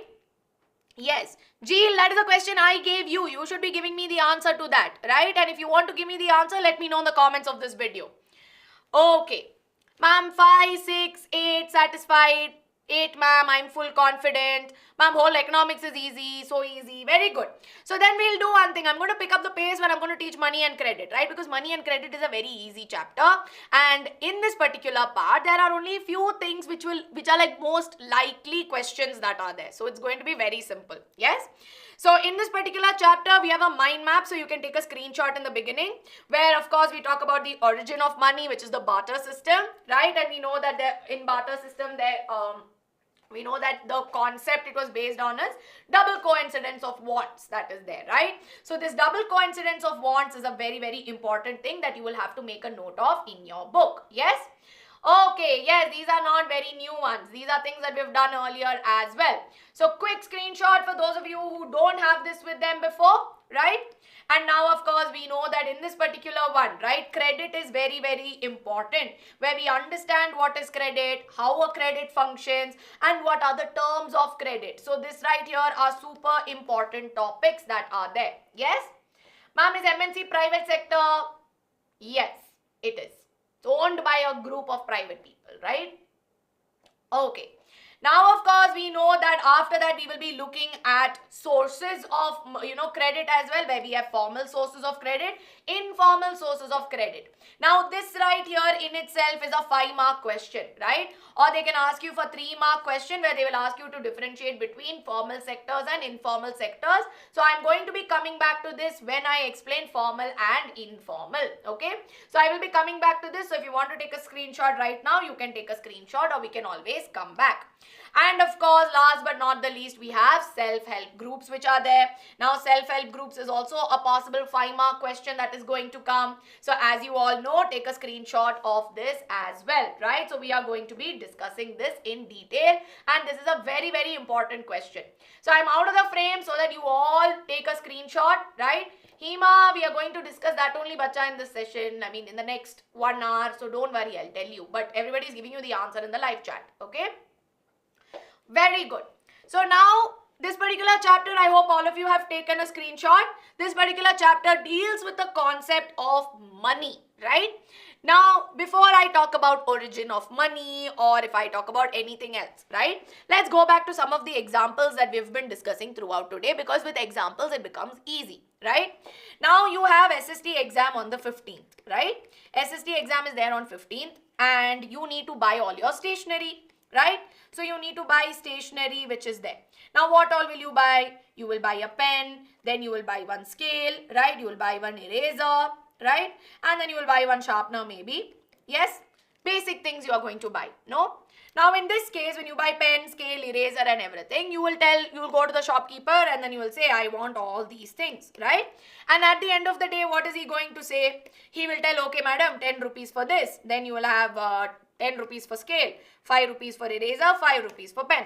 And he'll calculate and he'll tell you totally you have to give me 30 rupees. Now at this point, when he says 30 rupees, yes, what is this 30 rupees that is there? We know we have 30 rupees, 100 rupees, we have all of this, right? 30 rupees, what is it? Can you tell me?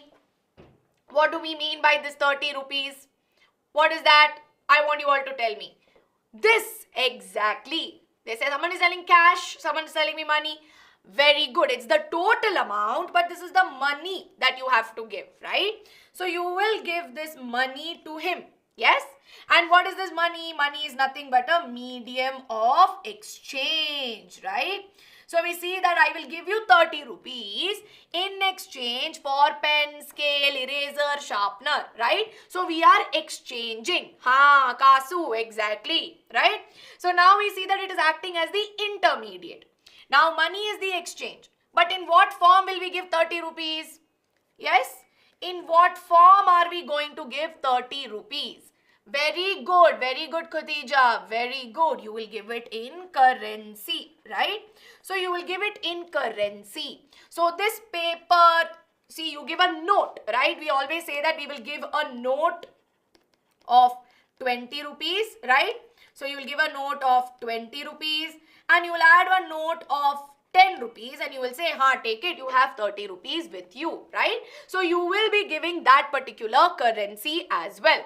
So in this case, what you need to understand, money is something intangible. When I say medium of exchange, we see that there is a value which is associated, right?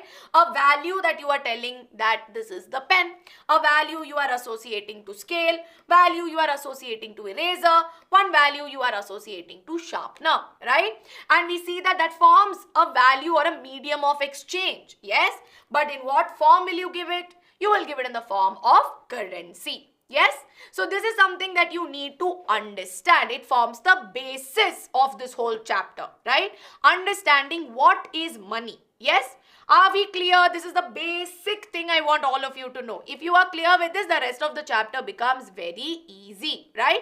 Money is an intermediate, or it facilitates as an exchange of intermediate of exchange or a medium of exchange. How am I doing this exchange? With the help of currency that is there. But was it always the case? Was it always that we were using this? As a matter of fact, no, right? Because we know that in the earlier case, we saw that there was a concept of barter system, right? Now, in barter system, what do you see? In barter system, it is basically, we see that there is an exchange of goods, right? So, we see that goods were exchanged directly and there was no medium of exchange, right? Main thing to understand, if they ask you to differentiate between barter system and the current mode that we use, right? First and foremost, we see that there was no medium of exchange. Right? And here it worked on the principle of double coincidence of want. Now, what is this double coincidence of wants? It means that whatever a person desires, right, to sell is exactly what the other person wants, okay? So, it is a coincidence that I wanted that and you wanted what I have, but it's together. So, it is double coincidence of want, right? So, both should desire the same thing. Very good, Shiva Krishna. Very, very good, right? So, now in this case, what do we observe? We see that imagine. Okay, I have taken this example, so I'm going to use a different example. Okay, now imagine that this is me. Okay, so this is Aishwarya, right? So I'm going to put one ponytail also. And this right here is Ankita ma'am, right? So Ankita ma'am has long hair, so I'm going to draw something like this. And this is Ankita ma'am here. Now imagine here I have maybe 3 horses with me, right? I have 3 horses with me and Ankita ma'am on the other hand has 1 kg of potatoes, right? So what I'll do, I'll walk to Ankita ma'am and then I'll tell her, you know what, Ankita ma'am, you have 1 kg potatoes, I want that. Then Ankita ma'am will tell me, hey, you know what, you have 3 horses, that's exactly what I want. So in this case, what will happen? We see that we will exchange it. But what does this mean? That 1 kg of potatoes is equal to 3 horses, right? So if I have to get 1 kg potatoes, I should always give 3 horses, right? I want each of those goods. Now at the same time, you imagine suddenly Saurabh sir comes, okay?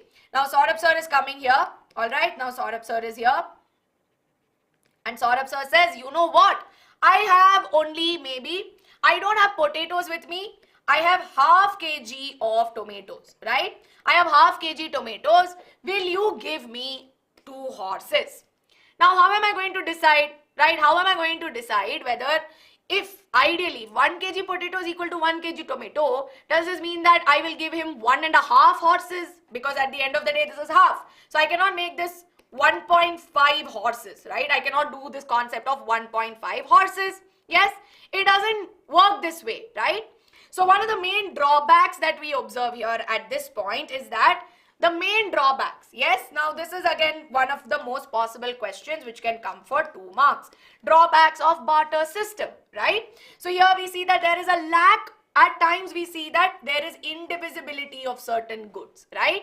So we see that there are times when I'm not able to divide my goods equally, right? And along with that, there could be difficulty in storing these goods as well. But most importantly, imagine I had 3 horses, right? And I went to Arsh ma'am and I said, hey, you know what? I have 3 horses with me and she has maybe 1 kg of capsicum, right? So she has 1 kg capsicum with her. And I tell her, can you give me, I'll give you 3 horses, but I want 1 kg capsicum. And she says, I don't want your horses. I want sheep instead. Then at that point, we see that there is no double coincidence of want. Arsh ma'am does not want what I have, right? But I want what Arsh ma'am wants or has. So now you understand that, right? So we see that there is no double coincidence of want. And we see that there is no common unit of measurement, right? So these are the main drawbacks of using barter system. Are we all clear with this? You can just, right, just make sure that you take an example in and around you and understand it better. It becomes easy peasy, right? Yes, very simple and easy. 2 mark question that is going to be there. Sadhik, I am speaking in English. What am I speaking? Yes? Arsh ma'am ka hair also we'll draw. Okay. Is this very important? This is very, very important. In your textbook, they have mentioned it. So if I have to turn to those pages, right? So this right here is also very important on a examination front. They can ask you for 2 marks, right? So this is going to be something that you will have to have a look at. Now somebody, Shanmukha Priya, constantly asking me between money and currency. I will explain it now, okay? So now we know that not always does this double coincidence of wants works, right? It's not always that double coincidence of want works. But here we see that because double coincidence of wants was not working, we see that there needed to be something where we add a value, right? We needed to add value to it so that we could facilitate. We needed basically a medium of exchange. That is where money comes into the picture. And we needed something that was divisible in nature. That means you could divide it equally and that it could be stored and not perished, right? So now, of course, right, somebody was asking me, ma'am, how is it that there are storage difficulties? Now imagine if you were somebody who had milk, right? Or you had maybe eggs that are there, right? It's not easy to store all of these things, right? So that is something that you need to understand. Now somebody is asking me, ma'am, difference between double coincidence of wants and barter system. Double coincidence of wants is like a principle, right? Double coincidence of wants is an idea that there are 2 people, right? They want the other thing, right? And they both want it at the same time. So there is exchange.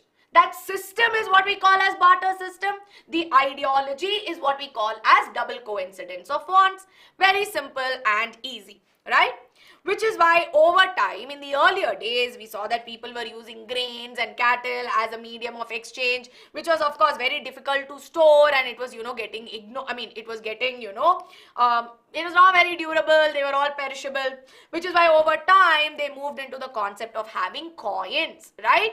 So here, as you all know, right, when we talk about coins, we know that in the earlier days, right, way back in 1500s and 1600s, people like Sher Shah Suri introduced the concept of coins, and he introduced a silver coin known as rupaya. And even today, that's what we modify and we say as rupee. Yes? But now, of course, those coins that were made out of very expensive things like gold and silver, right? Gold and silver was what it was made out of. But over time, this was, of course, not very ideal. And today, what we use is paper currency. So, for those of you who have asked me, right, what is money? Money is an intangible form. So what do I mean by intangible? It means that it's not something that exists, okay? Not per se that exists. It is basically a value that I add, right? So if I tell this pen is 10 rupees, where is this 10 rupees, right? That is the money that is there. But if you see, that is intangible concept which facilitates as a medium of exchange, right? So if you give me 10 rupees, I will then give you my pen, right? So that is the medium of exchange that we use. But what is currency? Currency that is there is what I give, that 10 rupee note that I give you, right? That note that I give you is the currency, yes? And this particular thing, if you see, right, this note that is there is mainly made of paper. And if you think about it, that paper doesn't really have any value until you give it the value, right? And who gives it the value, right? Who gives it that value? The value is given by the government, right? So if you see, there are different kinds of papers. You have dollars, you have yen, you have euros, you have rupee. But who is giving it to all of that? It is all given by the government, right?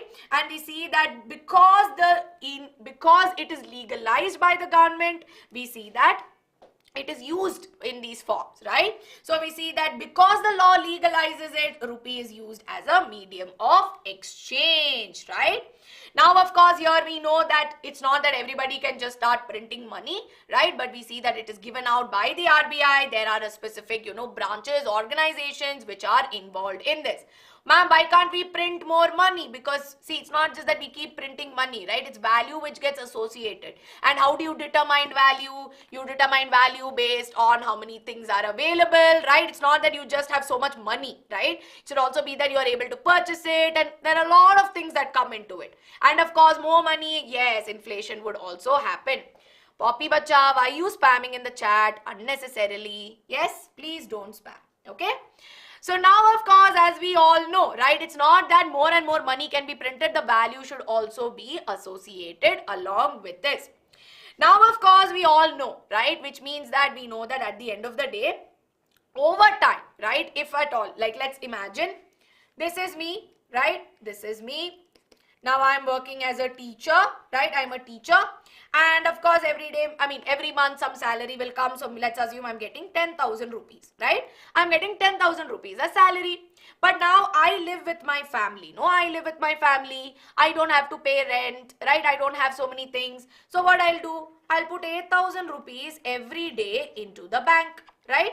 So I will go and I will put it somewhere which is called as the bank, right? Now, of course, we see that over time, I'll keep putting 8,000 rupees everywhere. Now, here, I am going to a place which is called as the bank. Now, can you all tell me what is the bank, right? What do you understand by a bank? First and foremost, yes? We have all heard the word bank. We all see our parents going to the bank, right? I'm sure some of us might have bank as well, right? So what do you mean by a bank? Reserves, place where we deposit extra money. Nikita, I have already explained difference between currency and money. You can rewind back and watch, right? Yes, where we deposit money for the future, place where it is stored, where we store extra money. Good, good. Most of you have got the ideology. Khane ki mitas. Bacha, it's already scheduled on the channel. We are doing it on 9th. Just have a look at the schedule, right? Very good, very good. So now basically if you think about it, right, a bank can be called as a financial institution, right? So what are we calling it? Now if you look at your school, it's called an educational institution because it is responsible for educating people. Now here it deals with financial matters, right, with respect to money or finance. Now it is making, bank is responsible, or this particular institution is responsible for accepting money, right? So that means accepting deposits, right? And making sure that they provide credit also. So we see that there is a concept of deposit and there is a concept of credit, right? So now if you see what I have done right now, right? What have I done right now? I went to the bank, right? So I am at the bank here and I went and I put 8,000 rupees, right? So here what I have done is I have deposited money, right? Now the thing is, whenever I want, right? So whenever I want, I can always go back and I can take and reclaim my money. So imagine that I want some 5,000 rupees very urgently, right? So I will go to the bank and I will demand, right? It's my money. It's my money, right? So I will go demand and I will say, you know what? I want 5,000 rupees. Yes? So in this case, I can demand it back as well. And this is what we call as a demand deposit, right? Very good. Yes? So we know that this is what we call as a demand deposit. So the money which is deposited in the bank can be withdrawn at any time, right? And these deposits, because I can take it at any time, we call them as demand deposit. And this is a feature which is there for people who have regular income, right? So for people who have regular income, right, or regular source of income, or who are salaried employees, we see that they are what they utilize it, right? So what do we call as a demand deposit? A deposit which can be withdrawn on demand is what we call as demand deposit. Now, how can I take it? How can I get that money? Can you tell me? How is it that I can take that money? Can you tell me in the chat very quickly? Yes? Not single, see, you cannot call it single coincidence of what, right? Because technically whatever products I am selling, that's also something that I want to sell. But it's just that now, even though when there's a double coincidence, it's not single coincidence, but rather a medium of exchange altogether, right? Yeah, ATM card is there now, but of course we know that here we're talking about the check facility, right? So we know that there is a check facility which is going to be there.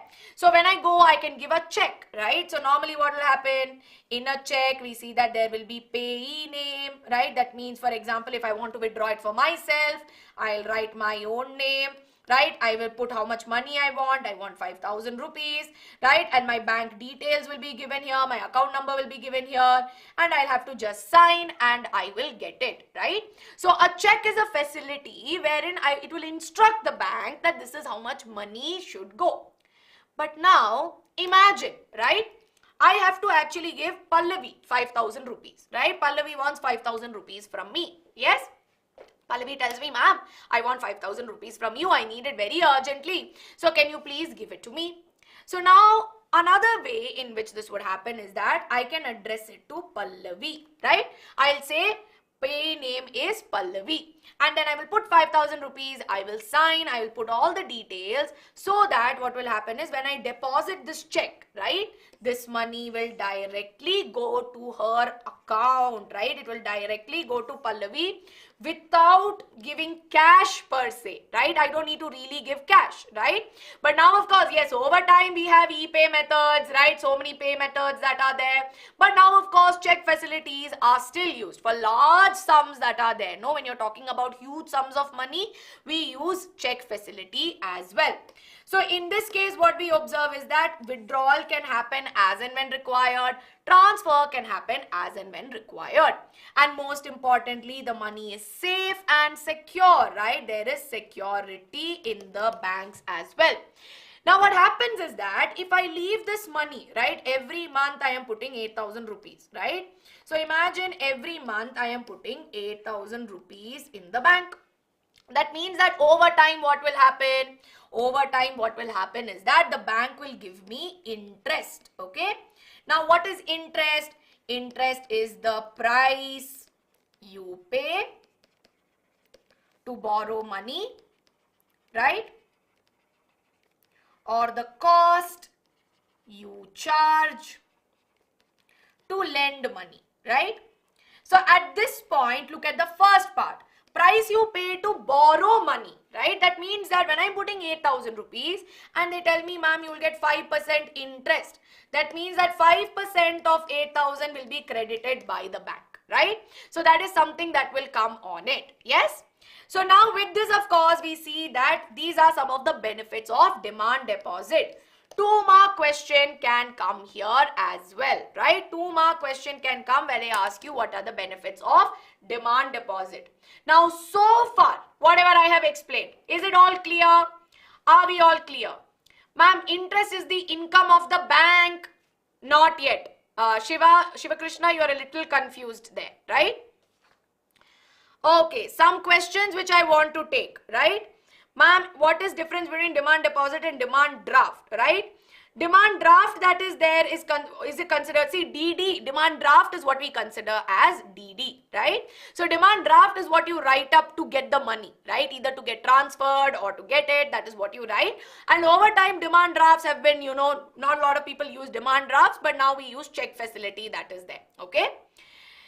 Very good. Yes, you can write all these questions as well.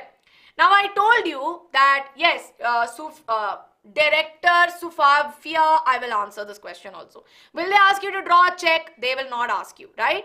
Check is a sure payment method. If you filled in all the details correctly, it is a sure payment method. Otherwise, it can get tricky as well, right? So now, of course, let's move on to understanding about. So first part of it on understanding what is money is clear, right? Then, of course, we have something called as credit, right? So what do we mean by credit? Now, credit is basically also called as loan, right? And I'm sure that if you have watched some TV ads or if you would have, been through the browser, you see that there's a lot of house loan, right? So they say that you can take home loans, right? Or you can take car loans, educational loans. How many of you have heard about this? I'm sure most of you know this, right? Most of you know credit is simply nothing but loan, right? I'm sure all of you would have heard about this at some time, right? NCERT page number, this is mentioned in page number 42, right? Page number 42 pe you will find this question. Very good. So now, of course, we know that loan or credit, right? So what do we mean by it? Let me give you a simple example. So before I come to the definition, let me give you the example. Now imagine, right, that this is me, okay, this is Aishu, okay, I put Aishwarya ma'am only here, right, and I am putting money in the bank, right, and I know that I can withdraw some money. So imagine I deposit 1,000 rupees, okay, and they're giving me an interest of 7%. They're like, the bank is telling me, ma'am, if you're depositing money, we'll give you 7% interest, right? Now what happens is that when I withdraw the money, or the interest that gets added upon this is going to be 7% of it, that means 70 rupees, right? But now imagine there's a friend of mine, right? Okay, this is my friend Rahul, right? And Rahul is deciding to go to the he's going to USA to study, right? So he's going to USA to study. Now the thing is, he does not have enough money. So now what he needs to do? He needs to take money, right? He needs to borrow some money from somewhere. So what he does? He comes to the bank and he tells me, you know what? Can you give me some amount of money? Because I need to go to US and I need to study. Okay. So what the bank, and he says, give me 1,000 rupees, it should be enough. So what the bank will do? Bank will charge or give him a loan of 1,000 rupees. So what is happening here? Rahul is effectively borrowing money so that eventually he will repay it back, right? So how can we define a loan in this case? A loan is an agreement, right? The bank will tell, see, I will give you 1,000 rupees, but you have to return it back to me later. Kind of like if you are borrowing money from me, right? Or if Ankita ma'am borrows money from me. Ankita ma'am tells me, Ashwara ma'am, can you please give me 100 rupees? I will give it to her. That is actually a loan I'm giving Ankita ma'am, or a credit I am giving Ankita ma'am, right? So basically what is it? It is simply nothing but an agreement in which the lender that is there, right? We see that it is an agreement in which the lender supplies the borrower with money or goods or services in return for the promise of a future payment. Future promise, exactly, right? So here what is happening? I give money to Ankita ma'am, right? I am the lender, right? So I am the one who is lending. Simple, right? So here this is me and this is Ankita ma'am. Very simple for all of you to understand. Now Ankita ma'am wants 100 rupees. So I am the lender here. Ankita ma'am is the borrower, right? And by how am I giving the money? With an agreement. I'm giving an agreement that tomorrow she is going to return this money. So there is a future promise as well, right? So that is what we understand as credit. As simple as that. But now the thing is, when the banks do this, right? So now my friend Rahul wanted money. No, he's taking 1,000 rupees and he's borrowing. Now when he repays the money back, he should repay back with 10% interest. That means even though he borrowed 1,000 rupees, when he is returning the money to the bank, he needs to also pay it with 10% interest. That means 1,100 rupees. Now you see this whole thing that's happening, right? Bank is giving me 1,070, but when Rahul is repaying back, he is paying back with 1,100. Now in this case, what effectively happens is that the difference of this sum, right? So 1,100 minus 1,070 is 30 rupees. There is a difference that gets generated during depositing and giving credit. That difference is what you call, or is the income which is generated by the bank, right? So here it is income generated by the bank.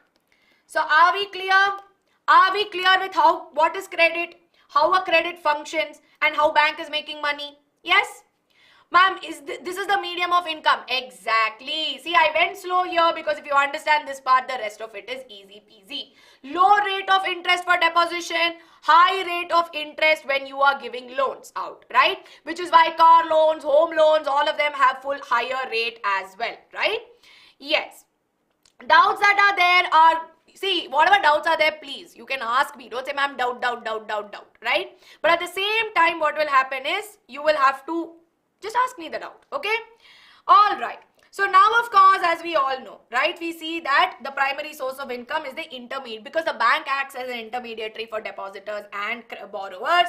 They charge a high rate of interest, right? And we see that they charge a high rate of interest between the two, and the difference between the two is what is lending, right?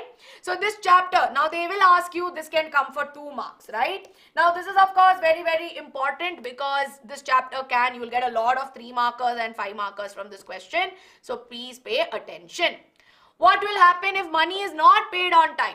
See, if money is not paid on time, then we know what will happen, right? So we know that at the end of the day, yes? We know that banks will of course make sure they put strict terms. Either the rate of interest will become higher, or they will have multiple factors which are there. And terms of credit is what we are going to do. But I missed out a very interesting fact here actually. I missed one very important point. Now, how is it that a bank is able to give credit? That is what I want you to tell me. Now see, bank is only acting as an intermediary, right? It is only acting as an intermediary that is there. But it is giving out so much credit. It is giving out credit to so many people. Here one guy wants house loan, right? He wants one home loan and he wants home loan of maybe 23 lakhs, right? Then someone else wants education loan, right? And here maybe he is having 40 lakhs education loan. One guy wants car loan here and he wants 2 lakh car loan. So how exactly is it that they are able to give money? Where is this money coming from if they are only an intermediary? Yes? Exactly. Very good, everybody. Very good, right? Somebody is asking me, somebody is now very, someone's, I think, just got no. So, ma'am, does this mean that does this mean we are lending the bank? Exactly. So, Bekshan, very good, right? So, see, there will be so many people who will keep depositing money, right? So, we see that there are so many depositors who are going to be there. Now, the thing is, when all the depositors put the money, imagine, right, there is some, okay, now let's assume there is 1 crore money, I mean, yeah, 100 lakhs, like 1 crore that is going to be there, right? 1 crore is what is deposited in the bank by some many people, right? So what they will do is, they will keep only 15% of it as cash, right? So they'll keep 15% of this money as cash, so that if tomorrow you, me, whoever the depositors are, we come and we say, okay, we want now this much money or we need to transfer this much money, they have the cash to transfer or they have that much to happen, right? So 15% is kept as cash. The remaining money that is there is what is given out as loans to other people, right? The remaining money gets utilized there. So this right here is a very important thing. And how much loan is given out, how many people are paying back, all of these things that are there are regulated by the RBI. So here, as you all see, this can easily come for an assertion reason question, right? So this is going to be something that is very important. Now moving on, right? So now we see that loans are there and some of you must be wondering, right? Ma'am, is loan very good for us or are loans very bad for us? Now, most often than not, when we talk about loan, right, there's always a very negative connotation that gets associated with it, right? Always we get very scared about it, saying, is loan good? Is loan bad? How many of you feel this? How many of you feel like you've heard that loans are not good or maybe loans are scary? Any of you who felt that way, who've heard about it that way? Yes? Ma'am, what if both, see, even if as a depositor, I want to borrow money, I'll be able to borrow money, right? It's not like because I deposited, I can't borrow. It's just that the money source is from the depositors, right? Yes, very good, very good. So now most often than not, we've heard about it, right? And most often than not, we always have that thing that, is it okay to take a loan or no? Kind of. It's a very shifty kind of thing that is there. Now the thing is, normally, why do people take loans? That is what you need to understand. So let's imagine that now we are going to be starting. Imagine it's Diwali season, right? So I gave you this example before also, but it is Diwali season and we know that Diwali is the time for lamps, right? We know that it's the festival of lights. We know that normally there's a lot of sweets which are going to be, given. A lot of people will buy sweets, and even if we should not be using firecrackers, still we play firecrackers. And recently, of course, yes, Holi is coming, right? Some of you are saying happy Holi already, but in our case it will be tomorrow. But yes, Holi is there. Holi is very close by. And what do you do on Holi? What do you play with?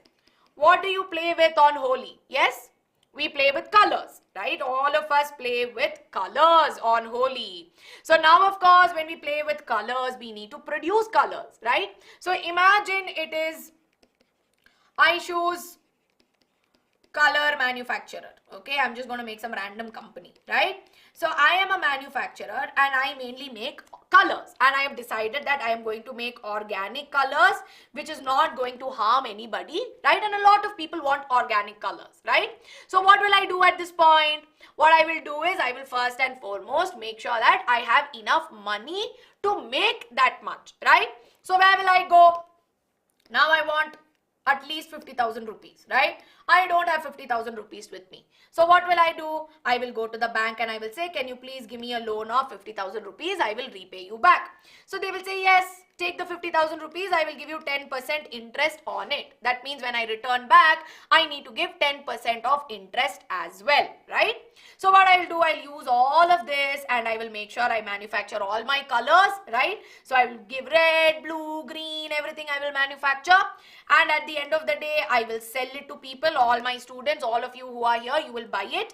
And I will make a profit of 1 lakh rupees, right? So I will make a profit of 1 lakh. Now what will happen? Now it's a very seasonal thing that is there, but nonetheless, I have made a profit of at least 50,000 and I will be able to give it back as well. I will be able to repay my loan, right? So I have not only repaid my loan, but I have also made profit, right? So both things are done here. So in this case, if you look at it, this particular example that I told you, I took a loan to meet my production expense. So if I'm a shopkeeper and I need to make sure that I have production expense, then what I do is I will take a loan to increase my production so that I can increase my earnings or my profit, right? So here it is a very positive role, right? This is the positive role. Now, if they ask you to explain this, right, they can ask you to explain this for 2 marks or 3 marks. So please everybody, if you give 2 marks or 3 marks, if you get this, explain with an example, right? Always easier to explain with example. Yes? Are we clear on the positive impacts? Give me a quick thumbs up. Yes, I will finish this in the next 20 minutes. Okay, if you understand the basics, rest of it is easy peasy. Okay?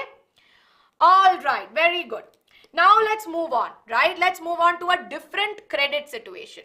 Now a different credit situation is if a person borrows money and is unable to repay, right? They're unable to repay the money or they're able to repay, repay the credit on time, and it pushes the borrower into a situation where coming out of it is very difficult and painful, right? So this is what we call as a debt trap. Now spelling is important. It is D-E-B-T, debt trap, right? So now what will happen in these cases?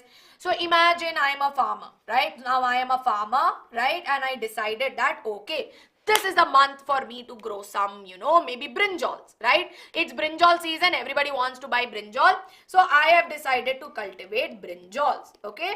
Now what I'll do, I'll make sure that I take some money from the bank, right? So maybe I will take again 50,000 rupees. They will charge 10% interest and they will say, okay, you take the money, you grow your brinjals and return it after harvest is done, okay? But sadly, I used all of this money to, maybe buy manure, fertilizer, seed, everything, all the implements. But what happened is my brinjals got attacked by a pest. Did I see this coming? Absolutely not. I didn't see this coming. Some pests have come and attacked my brinjal. Now we know that brinjals are prone to getting attacked by pests also. Now what did I do? I took some more money from the bank and I bought some expensive pesticides. Okay. I bought some expensive pesticides, but no use. I made very little money. Ideally, I should have made 1 lakh rupees, but I made only 30,000 rupees at the end of it. Now, what will happen? I will have to go back to the bank and say, okay, give me some more money so that I can repay you back. Okay? So, I'll go back again, take money from the bank. But this time around, I do get 1 lakh rupees, right? I make profit. But is it enough?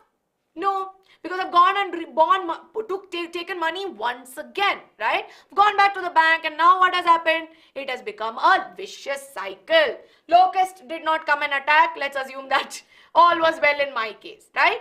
So now I'm in a space where I am going back, right? I'm going back and back again.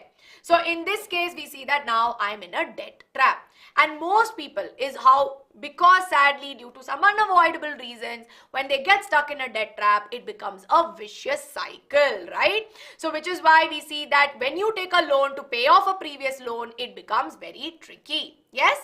Ma'am, can we take a loan to pay off a previous loan? See, now the thing is, normally they say that in the case, right, for people who struggle to pay it off, sometimes the banks do give it to them as well. Right? So these are the different credit situations or loan situations that are there. But now the real question is, does this mean that if I go, right? Imagine if I just go to the bank and I say, hey, you know what? I want loan. Give me 50,000 rupees. Bank will be like, hey, cool. Yes, go for it. Take it and go. Is it as easy as this? Is it as easy as me just walking to the bank and telling I want money and they're like, cool. and go. Is it as simple as that?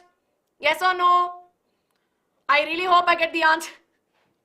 Absolutely not, right? Nobody's going to be like, take it and go, okay? They'll be like, of course, right? You have to submit certain documents. So there are certain terms to which you will get credits, right? Certain formalities that you will have to follow. So in this case, there are various terms of credit. Now, what are the terms of credit? So let me first write that down. So first and foremost, what are the 4 important terms of credit? So first and foremost, they will tell you, right? You need to provide them with they will tell you that this is the interest rate in which you have to repay your money back. Next thing they will ask for is something called as a collateral, which I will explain right now. And then along with that, they will ask you for the necessary documentation. Should not be like I go to the bank and I say I'm Aishwarya, but how do they know I'm really Aishwarya? I could be Ankita also. So I need to have valid ID proof as well. And last but not the least, they will ask you, how are you planning to repay it back? Are you going to give me cash? Should I deduct it from your bank account, right? So here, as you all know, there should be a proper mode of repayment as well, right? So these are the 4 terms of credit. Now in this, we know interest rate, we know that documentation, what are the documentation, and then we also know mode of repayment. So what is this collateral? Collateral is basically an asset, right? It is something that the borrower owns, yes? So it could be any kind of asset. Now it could be land, okay? It could be a vehicle. And in some cases, it could even be, in the case of farmers and all, right? It could even be livestock, right? So in this case, it is an asset that we tell the bank that, okay, you keep this details, keep this thing with you. I'm giving it to you as security because I also want it back and I will repay you the loan, right? So we see that lenders will demand a security. So imagine, right? Imagine I have, okay, now, Ankita ma'am wants money from me. I'll tell Ankita ma'am, okay, you give me your favorite water bottle. I'll keep it with me for some time till you give it back, till you pay me back. Now, Ankita ma'am knows that she will not get her water bottle back until she pays me the money, right? So that water bottle right here is an asset. So similarly, the bank will keep either, land documents, or they will keep ownership of vehicles, livestock, and so on, right? Now, in this case, some of you are asking me, ma'am, I had a very interesting question actually. What is the difference between documentation and collateral? See, documentation is in terms of your personal verification, right? For example, what are my personal details? Am I really Aishwarya? When is my date of birth? Are all my details matching, right? To make sure that they're giving the loan to the right person as well, right? So that is what you mean by documentation, to make sure that where is this money? What are you borrowing this money for? If it's for a house loan, what are the details of the house? So on and so forth, right? So that is why we see that is how it is different from collateral. Exactly. ID proof, you can say. Yes? But of course, there are advantages, right? Benefit of making sure that a collateral is given is so that people now, Ankita ma'am I have Ankita ma'am's bottle. No, Ankita ma'am will be very determined to make sure that she gives me the money. So basically, when collaterals are given, it helps people meet their capital needs, right? They make sure that whatever money they have borrowed, they return it back on time. But the downside or the harmful effect of having a collateral or giving the collateral is that it might push the borrowers, right? In some cases, if things are not working out the way they plan, then we see that it can push them into some painful recovery as well. Which is why most often than not, especially in the case of farmers, there has been a lot of struggle when it comes to borrowing and taking credit, right? Because we know that they need money for a lot of reasons. So their expenses include seeds, fertilizers, pesticides, water, electricity, right? So they'll take a loan in the beginning, hoping that they will be able to repay it back. But if at all, their main way in which they'll be able to repay it back is by, by getting the income of the harvest. But if at all they don't get the income, they may get suffered or struggled in a debt trap, right? And in the case of farmers, right, we see that they mainly resort to multiple ways in which they borrow money. Because for farmers, right, we see that not just farmers, but for many people, it's not that bank is the only way in which they borrow money, right? Bank is one way in which they borrow money. But we see that there are different credit arrangements for different borrowers, right? Now, this here is a very good 4-mark question or a 5-mark question, right? What are the different borrowers that are there? Yes? So now, of course, here if you talk about it, right, we see that farmers or people in rural areas or people who don't have access to banks, right? We see that they can take loans from money lenders, they can take money from traders, they can take money from employers or from cooperatives as well, right? So there are various ways in which they will be able to take loans. Now, if you think about it, there are two sectors coming into the picture. You have formal sectors and you have informal sectors, right? So you have formal and informal. Now, what are your formal sectors? Your formal sectors include bank and cooperatives. What are your informal sectors? They are your money lenders, landowners, traders, employers, so on and so forth, right? So moving on to that particular slide that I told you. This sources of credit, this is very, very important to understand, right? You will get a question, you can get a question where they ask you to differentiate between the two, or they'll ask you to talk about what are the advantages of a formal sector over an informal sector, right? This is very, very important, okay? Now, a lot of you are asking me what are cooperatives. I will explain what are cooperatives and I will explain what are the differences between a cooperative and a self-help group as well. So, please wait for that, right? Now, here, a formal sector is called so, right? Why are we saying formal, right? A formal sector is called so because they are regulated by the government, and we see that they are like, you have the Reserve Bank of India, which, you know, monitors it. But in the case of an informal sector like money lenders, landlords and traders, we see that there is nobody regulating them, right? So it could be relatives also. Now, in some cases, we see that there will be one loan shark or there will be one money lender who will be loaning money to different people, and we see that they will charge very high interest rate as well, right? So here we see that informal sources pay, we see that they have very high interest rate and it is unregulated, right? So we see that at any point they'll be like, okay, you know what, today you have to pay all the money, right? They could change the rules anytime. But in the case of banks or cooperatives, that's not the case, right? Everything here is regulated properly. And we see that they follow rules and regulations by the regulatory body. Here they make up their own rules. They decide to do whatever they want at any time. So yes, this can be unfair at times as well. So everybody, please take a screenshot of this. If you still haven't taken a screenshot, right now is the time to take a screenshot. Yes?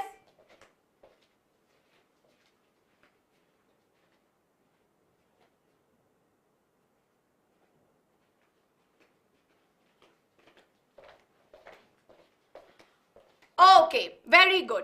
Ma'am, clear the board. Yes, I've scribbled a lot in this. So now, of course, as we all know, right, we know that this is what we understand, or these are the two sources that are there. But now we know about banks, we've learned about banks, right? We know all about it. But in this case, we have some new terminologies which are coming into the picture. For example, if I talk about money lenders, right? We know that money lenders are the small lenders who are there. But you have traders also. Now, these traders are people who will give agricultural implements and they will say, okay, you know what? I'll give you agricultural implement, but when harvest is done, you have to sell all the crops to me. Those are traders, right? Then you have employers who are basically people who own land and they employ people to work for them. And whenever they need money, they will give it to them, right? Then if that is the case, what is a cooperative, right? Now a cooperative that is there is basically, cooperatives are basically cheap sources of credit, right? So we see that they are cheap sources of credit where we see that different people, right? What they will do is, for example, there is something called as a farmer cooperative, all right? So we see that there is a farmer cooperative. Whoever are members of this farmer cooperative, they will come and they will pool in their resources, right? So we see that they will come and they will pool all of their resources into this cooperative. That means they will give money to this cooperative. And this cooperative will then be the one who will then hand out loans as and when necessary, right? So if you think about it, the Krishak cooperative that is there, right? So the example here is that of Krishak cooperative, which provides loans. Yes, so we see that it provides loans for purchase of agricultural implements, right? So purchase of agricultural implements. And like that, you have weavers cooperatives, you have, industrial worker cooperatives, so on and so forth, right? So this is what we understand as cooperatives. Are we all clear? Yes? Are we all clear with what is a cooperative, right? Now we also know, right? We know that in cooperatives, there is a regulating body which is collecting all of this money, handing it out, right? So that is why this is also a cooperative that is there. So think about cooperative as, imagine in your school, right? School may, you will have one school captain, you will have one school vice captain, right? Head boy, head girl, you will have all of them, no? So they'll all be, for example, you have school captain, both boy and girl, right? And you have vice captain, right? Now imagine that you went and you gave every day, okay, or every month, you give 10 rupees to them. Okay, and in your class you have 40 people, right? So they will get what? In a month they will get 400 rupees. Now what they will do is they will decide how to give this 400 rupees. Now there will be one debate team which will be there, which will require some money for posters. There will be sports team which need money for jerseys, right? So they will be the one who decide where the money goes, right? So this right here is a cooperative, yes? So here this is a cooperative and we can call this as a school cooperative just for fun. So are we clear now? Those of you who had doubts, I just spent some time here, right? Now, one thing here is this, right? What are the features of the formal sector that makes it advantageous, right? Somebody was asking me, ma'am, what are the advantages of formal sector? 3 marks for this particular question, right? Why are formal sectors better? I am going to explain. First and foremost, we see that the loans that they are giving is relatively at a lower rate, right? They are charging 5%, 10%, but in the case of informal sectors, they will charge 15-20%, they will change their rules whenever they want, right? And we see that this is supervised by the RBI or the Reserve Bank of India. And we see that they will give, because they collect collateral as security, they will make sure that the process is smoother. Now here the RBI has a very important role to play, right? So your role of RBI, yes? This is good enough 5-mark question or a good enough 3-mark question. And this has come in your sample paper as well, right? What is the role of RBI? Can you all please put a screenshot? Yes? Mukesh, if you have already watched that session, I would say that, and if you're clear with your concepts, I think it's good to, you are good to go. But if you want the questions, you can just take it from the Telegram and you can practice it, right? More or less the same. Yes, this is very, very important, right? Now this, of course, what does the Reserve Bank of India do? Reserve Bank of India makes sure that banks are not just giving it to people who are making money, right? For example, I am Aishu Smartphone. I have my own company. I am making lots of money. So if I want to expand my business, then we see that, bank is like, yes, you take because you're making profit and I know you will repay my loan back. Should not be that only to profit-making businesses they give the money, but even to small-scale cultivators and small-scale industries. So the Reserve Bank will make sure where all is this loan, where all are these loans going to, right? Now along with this, they will also make sure that the banks are functioning properly and they will collect data on how much money they are lending, who are they lending it to, what interest rate, hoping that there are no, fraud work that is happening. Because there can be a lot of fraud businesses that can happen and the RBI monitors it all. And last but not the least, they make sure that all the cash balance is maintained, right? And periodically, they will keep a check on all of it. So thereby, what will they do? Exactly, Krishna, they protect the depositors' money. They make sure that that is not used unnecessarily, right? So it needs to be taken care of. So now we have seen the difference between formal sectors and informal sectors. This is very, very important. But as we go, right, if you have a look at how formal sectors and informal sectors are used, we see that poor households and people with few assets, right, lower middle class families or, families which don't really own their own house or families which don't really have their own vehicle, right, there are families out there which are like that. Now the reason is we see that those kind of families who don't have few assets or come from poor households, they still depend on informal sectors. Okay, we see that they still use informal source. But people who have well-off households or they come from very rich households, we see that they use the formal sector. Now, why is this happening? Why is it that we know informal sectors are bad. Informal sectors are not regulated. But nonetheless, why are they still resorting it to, right? Why are they doing it? Because of many reasons, right? Reasons for availing loan from informal sectors, right? Yes, very good. Lack of collateral. Very good. They don't own asset, right? And when you go to the bank, the first thing they will ask you is an asset, right? Or they'll ask you for a collateral. So here we see that if they don't have collateral, then it becomes tough for them to go to a cooperative or a bank. Then we see that there is absence of banks in rural areas. So we see that banks need to go more and more. They need to expand more. And if there aren't banks in rural areas, people are not going to visit the bank all the way into the city, right? And along with that, we see that if there are not enough banks, it makes it difficult for them to access, right? And in the rural areas, one thing is that due to lack of understanding that some important documents are necessary, sometimes they may not have proper documentation, right? And if no proper documentation is there, then it becomes even more difficult, which is why banks and cooperatives should expand more. They need to start increasing their lending in rural areas to decrease the dependency on the informal sectors. So how will they reduce their dependency? So bank and cooperatives should start lending more, right? So that is what they have to do. Now, another way of tackling this is self-help groups, right? Now, self-help groups this is a brief, temporary solution that is there, right? Now, we see that a self-help group is mainly led by women, right? So, we see that these are mainly led by women, okay?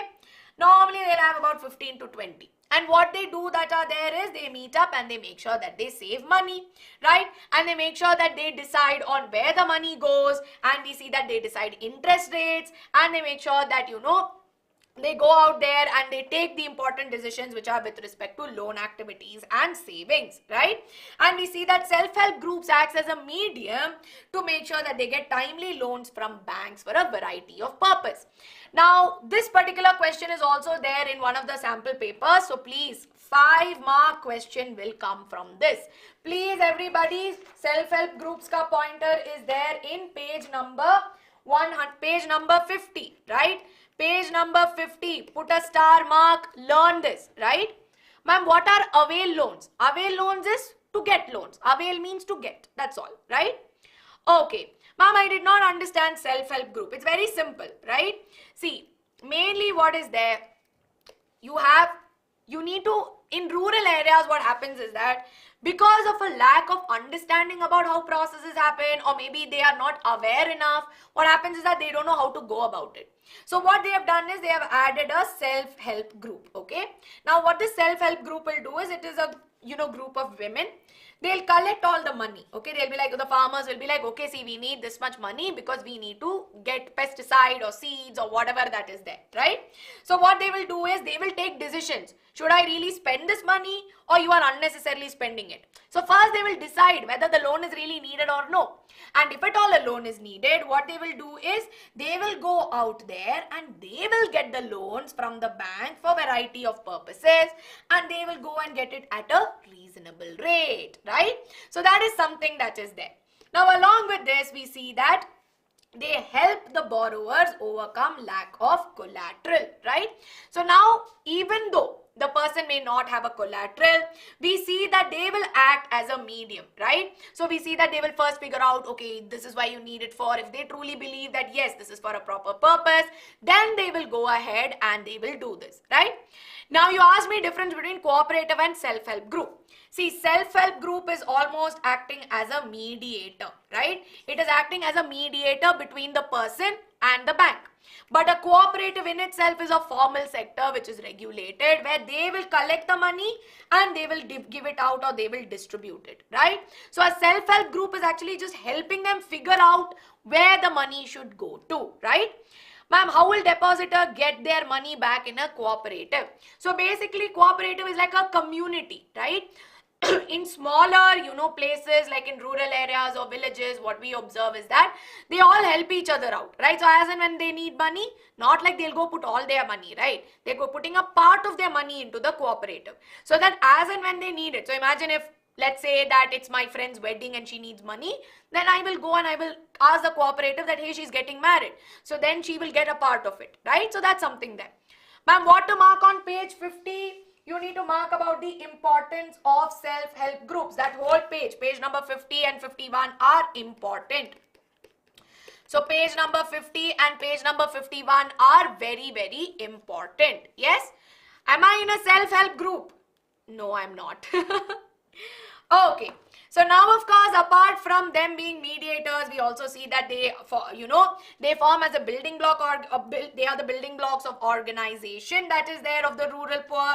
And we know that it helps women become more financially stable, financially self-reliant, and helps them discuss matters. So here also we see that they become more involved in all of this, right? Yes. Ma'am, whether interest is, see, interest again would differ from bank to bank. You cannot say less. Depends. I'm not really sure of that. So with this, everybody, my promise remains, in 1 hour I have finished money and credit, right? Money and credit, that is there. Now everybody quickly take a screenshot. Yes, very important questions from money and credit, right? Okay. Are we all clear? Everybody take a quick screenshot. Ayush, अगर नीला Snapchat चलाती है, अब वो use नहीं करेगी because board exams are there. Yes? ये समझने की बात नहीं होती. शहजादी, what is happening? Are you talking to me or somebody else? Okay, yes, Mukesh, I know Arsh ma'am. She works with me. She's here. Okay.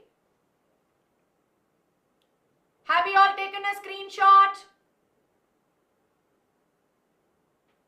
Like I said, for answers that you are not sure of, right? For answers that you are not sure of, please make sure that you write the answers in the comments of this video or send it to me on Telegram. I will check your answers, right? So in this particular one, if you want me to check a particular answer and say, ma'am, is this answer written correctly? Write it in the comments of this video. Counterfeit is basically when, you are printing money which is not authorized, right? Okay. Yes. All right, everybody. So with this, 2 chapters are done, right? Okay. Thank you so much, Yuvraj. That is a very, very big compliment. Now it is time for lunch break. Yes, so I have a cute little slide. It is time for lunch break, right? So we will have lunch break right now. I will give you half an hour, okay? Half an hour lunch break time. So all of you go have lunch. I kept my promise, right? And I told you by 3 p.m., 3:30 p.m. we are going to be, done with the session, right? Not going to take too much time of it. Half an hour we will be done, and of course we will resume back at 2:20 p.m. Okay? We will come back at 2:20 p.m. Do easy peasy chapters after that, right? See, bada chapters are over. Okay, your hefty chapters from which 5 markers and 3 markers will come are over. Now we have easy peasy ones which are there, which is going to be development and sectors of Indian economy. Sectors of Indian economy pe we just have this one part that we need to focus on, and it is going to be done. Okay, our aim is 3:30 p.m. We will be able to do it. I will pick up the pace also, and ho jayega, right? All right, so I hope before you all go, right? I hope before you all go, you've hit the like button on this video, and I hope that you've shared this video with all of your friends. How to write answers on Telegram? If you're able to find me, you can send it to me as well, or drop it in the comments of this video. Simple. Okay, see you all soon, everyone.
Hello everybody, good afternoon, and I hope that all of you had your lunch.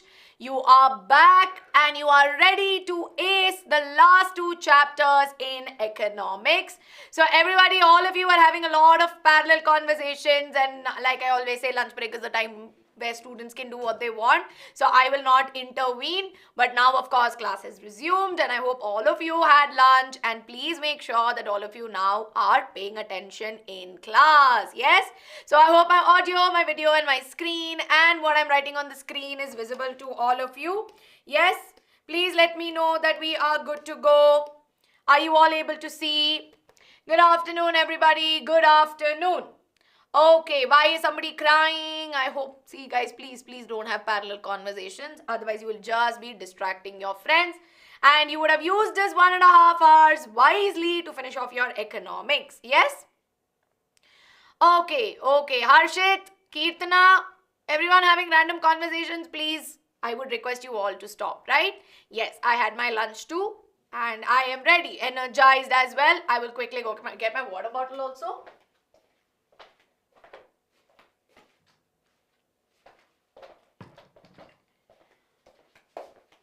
Okay, yes. So shall we all be ready?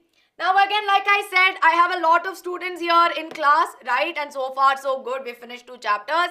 But if you are here to, unnecessarily spam or unnecessarily spread hate, like I said, reminder that you can leave class. It is not compulsory that you have pay attention here. Yes? Okay, everyone, stop unnecessary conversations and let's pay attention. So now, as we know, we are done with 2 chapters and we left to the easy peasy chapters, right? You said the last 2 chapters were pretty tough, right? But now the first 2 chapters are very simple. We're doing development, after which we will do sectors of Indian economy, right? So before I get started, any doubts that you have with money and credit that I have not clarified? See, if I've already explained this to you, then I'm sure that if you go back and rewind the explanation, you will be able to understand, right? But other than that, more or less, it was an easy peasy one, no? Yes. 100% confident, amazing. Bacha, self-help group, see, you will also have to do some reading, right? So please make sure that you go ahead and you read, okay? Yes. So now, ma'am, what is subsidy? Subsidy is when there is a branch, right? So a branch from the main company is what we call as subsidy. There are no advantages to informal sectors is that as and when you need loans, you are able to get them from these informal sectors, right? But the advantages of informal sectors are quite less when compared to the disadvantages that they have. So not much of advantages. But if I have to pick out an advantage is the fact that, we see that, they are able to give loans. The flexibility of giving loans is there. Yes? Sanjana, Harshit, all of you can stop spamming. Moving on, we're going into the next very easy chapter, which is development, okay? Development is very, very simple, right? It's a very easy one, right? Nothing much to worry about. This chapter is super easy. There are some main topics that you need to focus on. Now in development, let me tell you, and I hope you have, all of you have your, textbooks open with you, right? In development, there are some tables that I would like you to make a note of, and I'll tell you the page numbers because you will get MCQ based questions on that as well. Yeah? For GDP, I will take it up when I do sectors of Indian economy. Okay, so when I do sectors of Indian economy, I will go ahead and I will do this one, GDP. Somebody had a doubt. Let me have a look. Okay, I think more or less I would say that we are sorted. Yes, we are sorted. Now which chapter are we doing? We are doing development, right? So in development, see, this is a very easy chapter, okay? This is one of the easiest chapters that are there. There are very few things that you need to pay attention to in detail, right? So what is there in development? 3 broad things. Understanding what are the perspectives of development.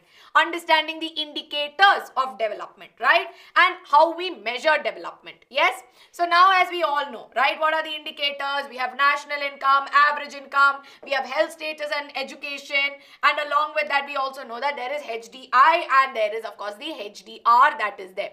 So in this particular chapter there are various terminologies which can be quite confusing, right? So I'm just going to spend some time in understanding what are the important terminologies that are there, right? So let's go ahead and understand development, economic development, and move on to sustainable development as well. Quickly take a screenshot, everybody. Yes. Quickly take a screenshot.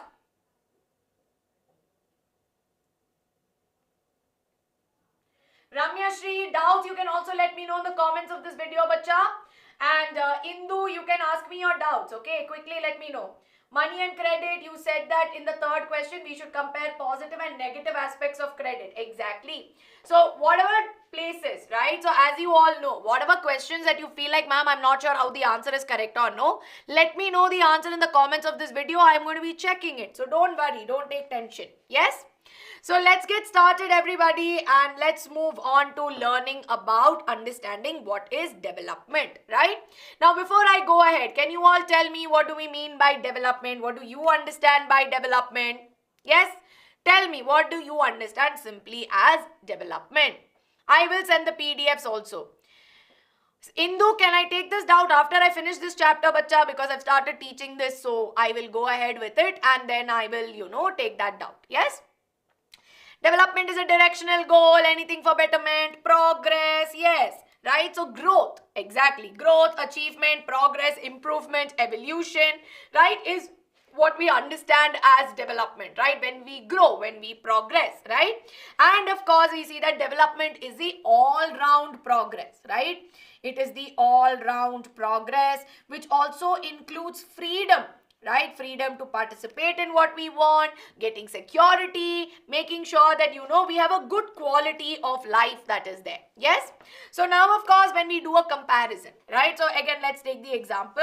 We have family A and we have family B, right? Now, family A that is there, if you see, has maybe their own house, right?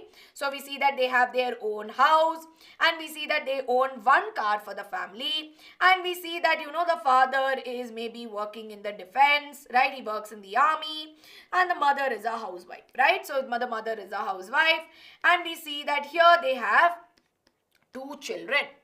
But on this side, if you look at family B, we see that they live in a rented house, okay? So they live in a rented house, but they own their own car. We see that both the father and the mother, they are working, right? And we see that they have one child, right? Now, when you talk about, or when we go talk to family A, right? And then we go and talk to family B. And we ask them, right?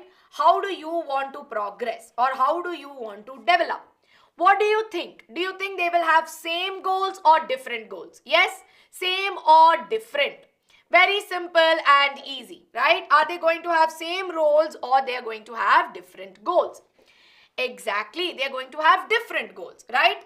Because we know that different individuals, as a matter of fact, you look at us teachers. If you talk about me, if you talk about Saurabh sir, you talk about Ankita ma'am, you talk about Khushbu ma'am, Kriti ma'am, all of us will have different goals, right? Different developmental goals that are there. Because at the end of the day, we are all different individuals. Now, what I consider as development would be very different from maybe what Ankita ma'am is thinking about, right? So if you look at family A and B, right? Maybe family A, what is there? Family A would want to also purchase. Maybe family A wants, their child, right? Both their children to maybe go, right? They want both their children to go and study abroad and they will be working hard to make sure that they save up all that money so that their children can grow. But family B is like, okay, I have one child and they are, the child is already studying, but they want to spend some money and make sure that they buy a new house. So if you look at it, even though they are different, we see that they are able or they have different kinds of goals that are there, right? And always understand that goals that are there will always not be materialistic goal. Buying house, buying, jewelry or buying a car, buying vehicle. No, there are some non-materialistic goals as well. So can you tell me what do you mean by some non-materialistic goals? Yes? Could you tell me what could be some non-materialistic goals that we all want for, right? We as students that are there, I'm sure that you will talk about it, right? See, why are you all having unnecessary conversations? But okay, Exactly. We would want respect in the society. We will want freedom. Yes, we will need good healthcare facilities. Okay, but equality, good equal treatment in the society, very good. Security, environment should be there, right? It's something that you all need to understand. So these are some non-materialistic goals that are there, right? And at the end of the day, our developmental goal, right? So if I talk about my goals, my goal that will be there would be both economic development, and I would also aim to have a better quality of life. Now, how is it that if me as an individual, right, I want to buy a car. Now, I don't have a car, I don't own a car, right? So, I want to buy a car, okay? Now, how will I be able to buy a car? How am I achieving my goal, right? So, assuming that this is a material goal, right? It's a materialistic goal that is there. Yes, so it's a material goal. How will I achieve this? Yes, can you tell me? By saving up money. Exactly, right? So by saving up money or by getting income, right? So of course I am employed, I am a teacher, that means I will have an income, right? So what is this income? Income that is there is the money that you get for the service that you do, right? So that is what we mean by it. But we know that income alone is not going to do the trick, right? We also know that we need these non-materialistic goals. Now here, one thing to understand is that every individual in the country, right? Now here we are talking about you and me, yes? So as you all know, right? We are talking about we're talking about 300, 400 people here at this point. But our country is home to millions of people, right? We have so many people at this point. Now we see that, do you think at all times, all goals will be in the same direction? Are all goals beneficial for everybody? Like if all of us have some goals, right? All of us have some goals. Do you think all of it is going to be good, right? Absolutely not, right? It's not going to be good. I mean, not that it's not going to be good, but there are going to be times when there would be conflicts, right? There could be confliction of goals that are there. Yes? Now, what do I mean by it? Very simple. Now, for example, there is an industry, and this is an example which is given in your textbook as well. So, there is an industry, and we know that this industry needs to amp up its manufacturing, because at the end of the day, we know that this is going to be very helpful for the country. But at the same time, although it is, aligned, right? We see that the goals are aligned. We see that to improve manufacturing, they require more electricity, right? So they require more electricity. Now what do they decide, right? We see that at this case, yes, we see that because it requires more electricity, we see that they decide to build a dam, okay, or a hydroelectric project, right? So we see that they decide to go a hydroelectric project or a multi-purpose river valley project, yes? Now, of course, as we all know, right, when a hydroelectric dam or when a dam is built, we know that it will affect wildlife, it will displace people from here.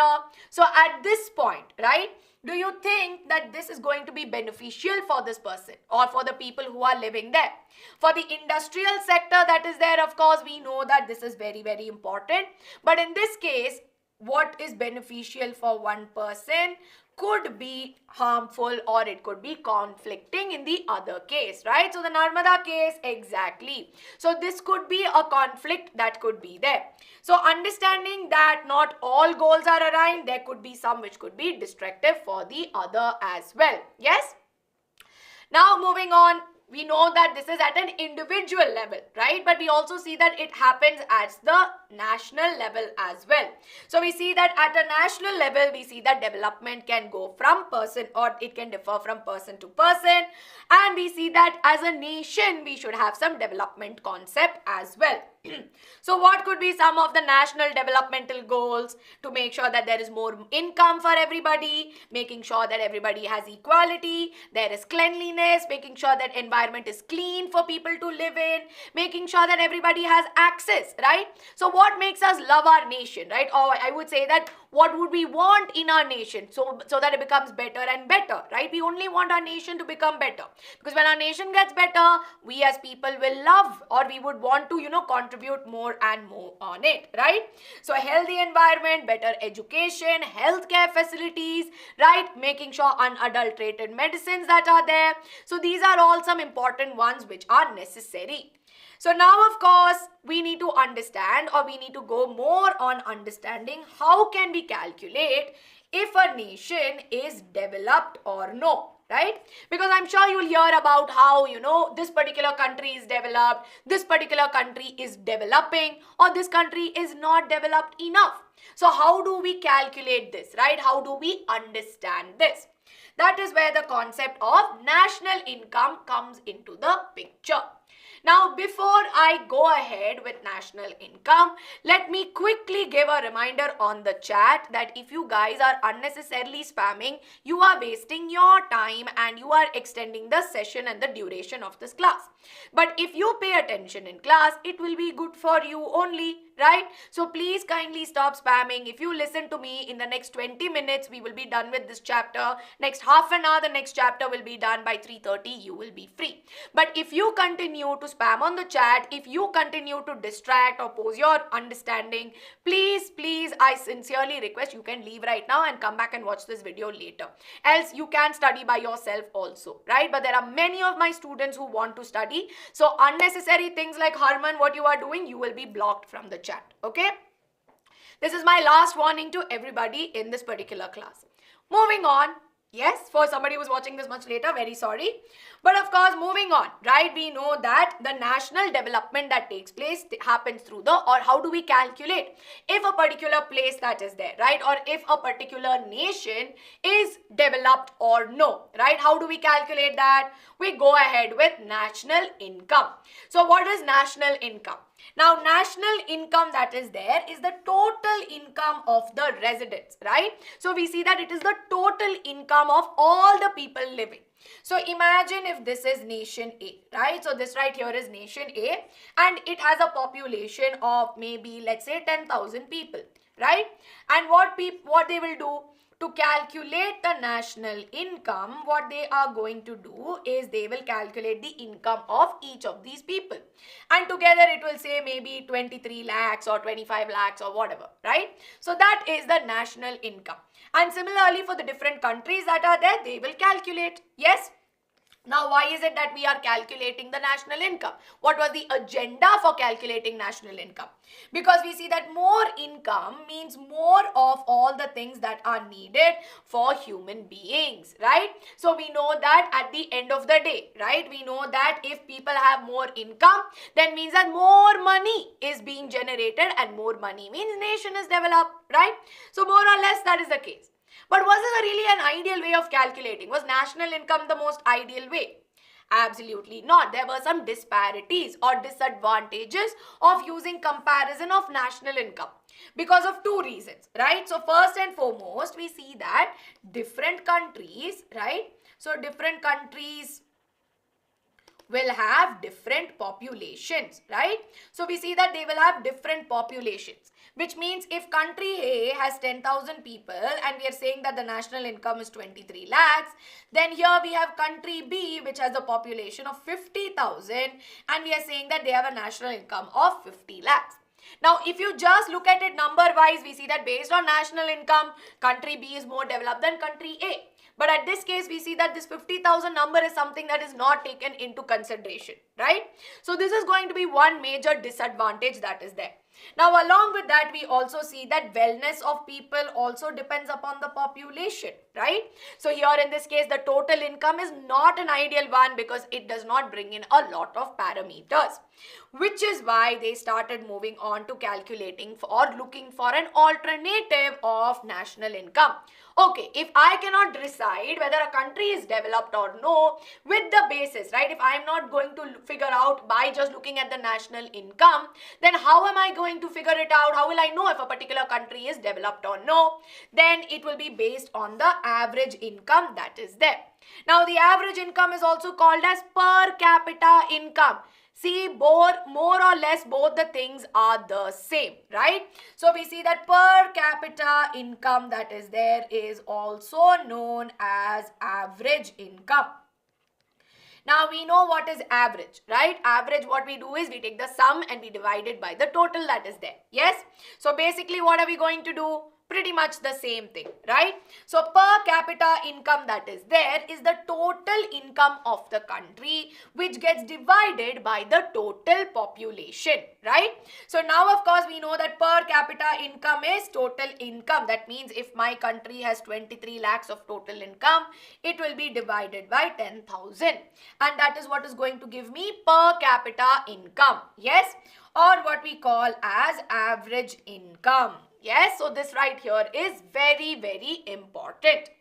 Now we see that this particular per capita income of different, countries, right, is calculated by the World Bank, right? So World Bank that is there calculates the per capita income of different countries, okay? So they calculate it for different countries and they release a World Development Report, right? And every year they will release it. Now we see that in this particular case, right, we see that there are different margins in which they categorize it, right? So as you all know, we see that there are countries, if it is more than US dollars of 49,300, then we see that means the per capita income or average income of that population is more than $49,000, then they are high income countries or rich countries, right? But on the other hand, if they have a PCI of less than $2,500, right? Or if it is less than $2,500, then they are low income countries. Now very quickly, based on this, where does India fall under? Does it fall under a high income country or does it fall under a low income country? And this was based way back in 2019, right? Yes, it's not a new thing that is there, but it's based way back then. Yes? So here in this case, we see that India falls actually in the lower middle, right? So it falls under the lower middle wherein the average PCI is about $6,700, right? Not rupees, but $6,700. So it is a low middle that is there, right? And that is why we still categorize India as a developing country. Now, of course, looks like it's a very seamless way of measuring development that is there, right? But what is the drawback? Now, this is going to be a 2-mark question that is going to be there, right? Oh, Abhiram, thank you. Sorry, it's 2017, not 2019. My bad, okay? I missed the things that are there. Yes? So now, of course, as you all know, right? We know that the drawback of using an average income is that it's again average, right? So imagine imagine there is A, B, C, D, E. I want you to do this for me, right?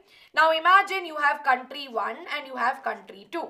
Now here in country 1, we have someone earning 10,000, 10,000, then you have 2,000, 4,000 and 5,000, right? So quickly do the math and tell me what will be the average income of this particular, what is the average income here?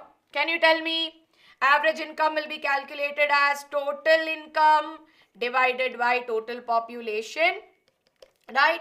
So the PCI of population 1, right? So PCI of this particular country is going to be what, right? Can you tell me quickly? 6,220. See, I am not calculating. I have just given you random numbers. Your math exam is also coming, so you should be able to give me the answer to this, right? Very good. Not 20,500. That is the total income, right? Total income that is there. But most of you are telling me 6,200. Okay, I will go with that, right? 6,200 is what I'm going with. Now, next country that we are going to solve is going to be 15,000, 1,500, okay? 7, okay, let's put 11,000, right? And maybe 100. Now, based on this, can you tell me what is the PCI of country 2? Yes, PCI of country 2. Very quickly. Udit and Ritika, please, you can leave my class. Yes. Okay. See, I am going with the majority. I am not really calculating at this point, right? Total income is when you add everything, that's your total income. I need you to calculate average, right? So it says 5,520. That is what I'm able to get you, or I'm able to find most of you giving me the answer. Now, when you look at it, right, the average income of country 1 and average income of country 2, seems like both of them are more or less the same, right? We see that 6,200, 5,520, not so bad. Most of they look close enough. But what you don't understand is there is disparity, right? So we see that in this case there is disparity where one is getting 15,000 but somebody is getting as low as 100 rupees as well, right? So we see that somebody is getting as low as 100 rupees. So what are these exactly? They are differences, right? So in this case, we see that it hides the disparities of income, right? So it does not tell us how this income is distributed amongst people, but it hides the economic disparity. Now, in this particular case, they can ask you a question based on this as well. Now, if you have a look, right, the example that I gave you is very similar to example in page number 9. So, page number 9, if you all turn the page towards that, you will find a table where there's a comparison between two countries, right?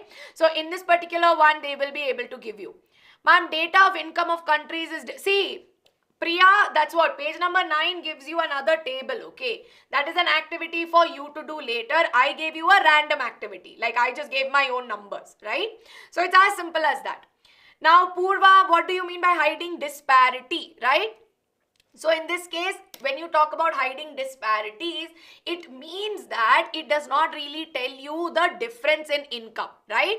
So it's going to be very difficult to figure out if everybody is earning equally, right? If everybody is getting equal income or if there is differences in the income that is coming, right? So that is something that you all need to understand. So now, from this we understand that PCI alone is not a good measure, right? So that is what we need to understand. That PCI, or I would say per capita income alone, is not a good measure for assessing development. That alone is not enough, which is why we need to have certain other attributes, right? So we need to have further other attributes for development. So very quickly, can you all tell me what are the other attributes in the chat? Very quickly. Yes?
Yes, very good everybody, very good, right? So these are the different measures that are there. IMF, net attendance ratio, and all of these are important measures of making sure that we have a good understanding, because per capita income alone is not a great indicator of development, as it does not say anything about the distribution, or it does not talk about the quality of life. Now, based on this, right, so everybody who is here, I need all of you to go to page number 10, right? Page number 10 pe you have a tabular column which is given to you on the comparison or a case study of Haryana, Kerala and Bihar, right? So this case study will come for a 1 mark MCQ as per your sample paper. So one MCQ will definitely come from this particular one. So please make sure that you put a star mark on that table, right? Page number 10 is very, very important to learn, okay? No, ma'am, I'm talking about the data of PCI of different countries. See, like I said, I gave you a simple one. I think I understand. I gave you a very random example what I gave you. That is not a real example. That's just random numbers for you all to get an idea. That's all, Priya. Okay? So put a star mark there. Now here are the important terminologies that you need to focus on, right? So what are the important terminologies? First is foremost is infant mortality rate. Yes, and the definitions are given to you in page number 10 as well. Okay. Now infant mortality rate that is there indicates the number of children that die before the age of 1 year, right? In a proportion of 1,000 children who are born, right? So now here what does it mean? It means that for every 1,000 children, how many of them actually died, right? So how many of them before they reached the age of 1 year actually and sadly passed away? That is what we mean by infant mortality rate. Now in this case, IMR indicates the overall health scenario, right? So it means that if the healthcare facilities are good, then IMF will be less, IMR will be less, and it means that higher the development, right? So are we all clear? Now some of you are asking me, right? Some of you here are asking me how they will ask. You don't need to memorize all of this, okay? You don't need to memorize all of this. All you need to do is to make sure that you interpret. You know how to interpret the data. Okay? Are we all clear with this? Are we all clear as to what is IMR? Very good. I'll repeat IMR once again. IMR is nothing but the number of babies who have sadly lost their life with every birth, every 1,000 births that have happened, right? Now, lesser the IMR, that means better healthcare facilities, right? And it also means that there is higher development. Yes? Now, next up we have literacy rate, right? So, what do we mean by literacy rate? Literacy rate is nothing but the proportion of literate students who are above 7 and above, right? They are above the age of 7 and above. So, basically, how many children above the age of 7 years are able to read and write, right? So, that is what we mean by this. Now moving on, we have net attendance ratio, which talks about the total number of children who are in a certain age group, right? They may be between 14 or 15 years, but how many of them are actually going to, or the percentage of them, how many of them are actually going to school, right? So high literacy rate and high net attendance ratio means that children are educated. That means good education systems are in place, right? So with this, of course, as you all see, right, Haryana, we see that amongst the graphs, Haryana might have higher per capita income. But as compared to Kerala, the net attendance ratio is low and their literacy rate is also relatively less. So in your MCQ, they will not ask you to define net attendance ratio or they will not ask you to define literacy rate. But you will have to be able to understand, right? You will have to be able to break it down, okay? Yes, it is, yes, everybody is answering that correctly. Sai Tejashri, the correct answer is assertion statement is A, and we see that it is a correct explanation. Shiva, we really need to moderate the chat, okay? So this is very, very important that we moderate it right now. Moving on, let's go on to understanding, right? So now why are we doing all of this? What is the reason behind it? Yes, the reason here is that community participation and efficient public facilities are important, right? So this right here is very, very important. Now in this case, if you see efficient public facilities, that means healthcare systems in place, having education systems in place are all important. But along with that, community participation is also essential, because at the end of the day, if there are, healthcare systems kept, if you have a school kept, but nobody wants to study, right? If nobody wants to learn, then what is the point of having a school? It is kind of like if you have a shopping center, right? If you have a clothing, but if I decide that, okay, in this particular area, I am going to open up a school. But what if nobody comes to my school, right? If nobody comes to my school, then what is the point of having that school? Absolutely nothing, right? Which is why what facilitates development? Two things: efficient public facilities and community participation. right? Now, this also helps in making sure that the nutritional levels are maintained as well, right? So the IMR questions are also very, very important. It's super, super important. So please focus on those parts, okay? Now you have body mass index, right, which is BMI, and most people here want to know, ma'am, what is BMI? So body mass index is nothing but a measure in which you are able to understand how the nutritional levels, right, are of people. So this helps in understanding how are the nutritional levels and how is it contributing to growth. So BMI can be calculated as weight by height square, right? And here this is very, very important. So weight is going to be in kgs and this will be in meter square. So this right here is super important to know this, right? Now next, of course, if you have your BMI calculated, right, and if your BMI is between 18.5 and 24, or I would say 25, right, we see that you have a normal body mass index, right? So you have a normal BMI. That means that you are getting the adequate amount of nutrients. Your body is, your weight and height are as per what your body needs to be. Yes? While on the other hand, if it is greater than 25, then we see that this would be considered as over the range of normal, right? Over the range of BMI. And if it is less than 18.5, then we see that it is low BMI or it is underweight, right? So here basically, if you talk about it, so BMR is a BMR is a slightly different measure, right? Here BMI is used for checking nutritional level, making sure that mainly people don't fall under their BMI index. It should not be that people have a certain height but are not properly, they're not getting their proper meals, right? So it's important that everybody is having proper access to food as well. Yes? So now, how do we measure this development? Now we come to the main part where a lot of your questions will come from, right? How is the measure, or how do we measure development? Because we're talking about so many parameters, right? So how exactly do we measure it? Using something called as HDI, that is Human Development Index, okay? Human Development Index. Now, what is a Human Development Index? Now, this particular index was created, right, so that there is emphasis that people should not just be judged on their capabilities, but the ultimate criteria for, measuring development should be not only economic growth, but also quality of life, right?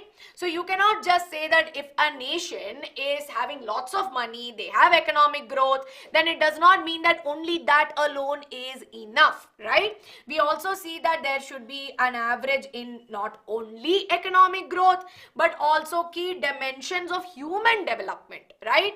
Like education, making sure that there's proper healthcare facilities along with this. Yes? So what do we understand by this? Life expectancy is to see how long individuals can live, right? How long they can live a healthy life. So here basically it denotes the average expected length of a person. Now imagine there is a country where the average life expectancy is between 75 to 80 years. That means that most people, and especially like in Japan and all, where we see that out of 1 out of 15 people have, life expectancy where they're able to live up to 80, 90 years and all that, right? That means that there is good life expectancy that is there. Yes?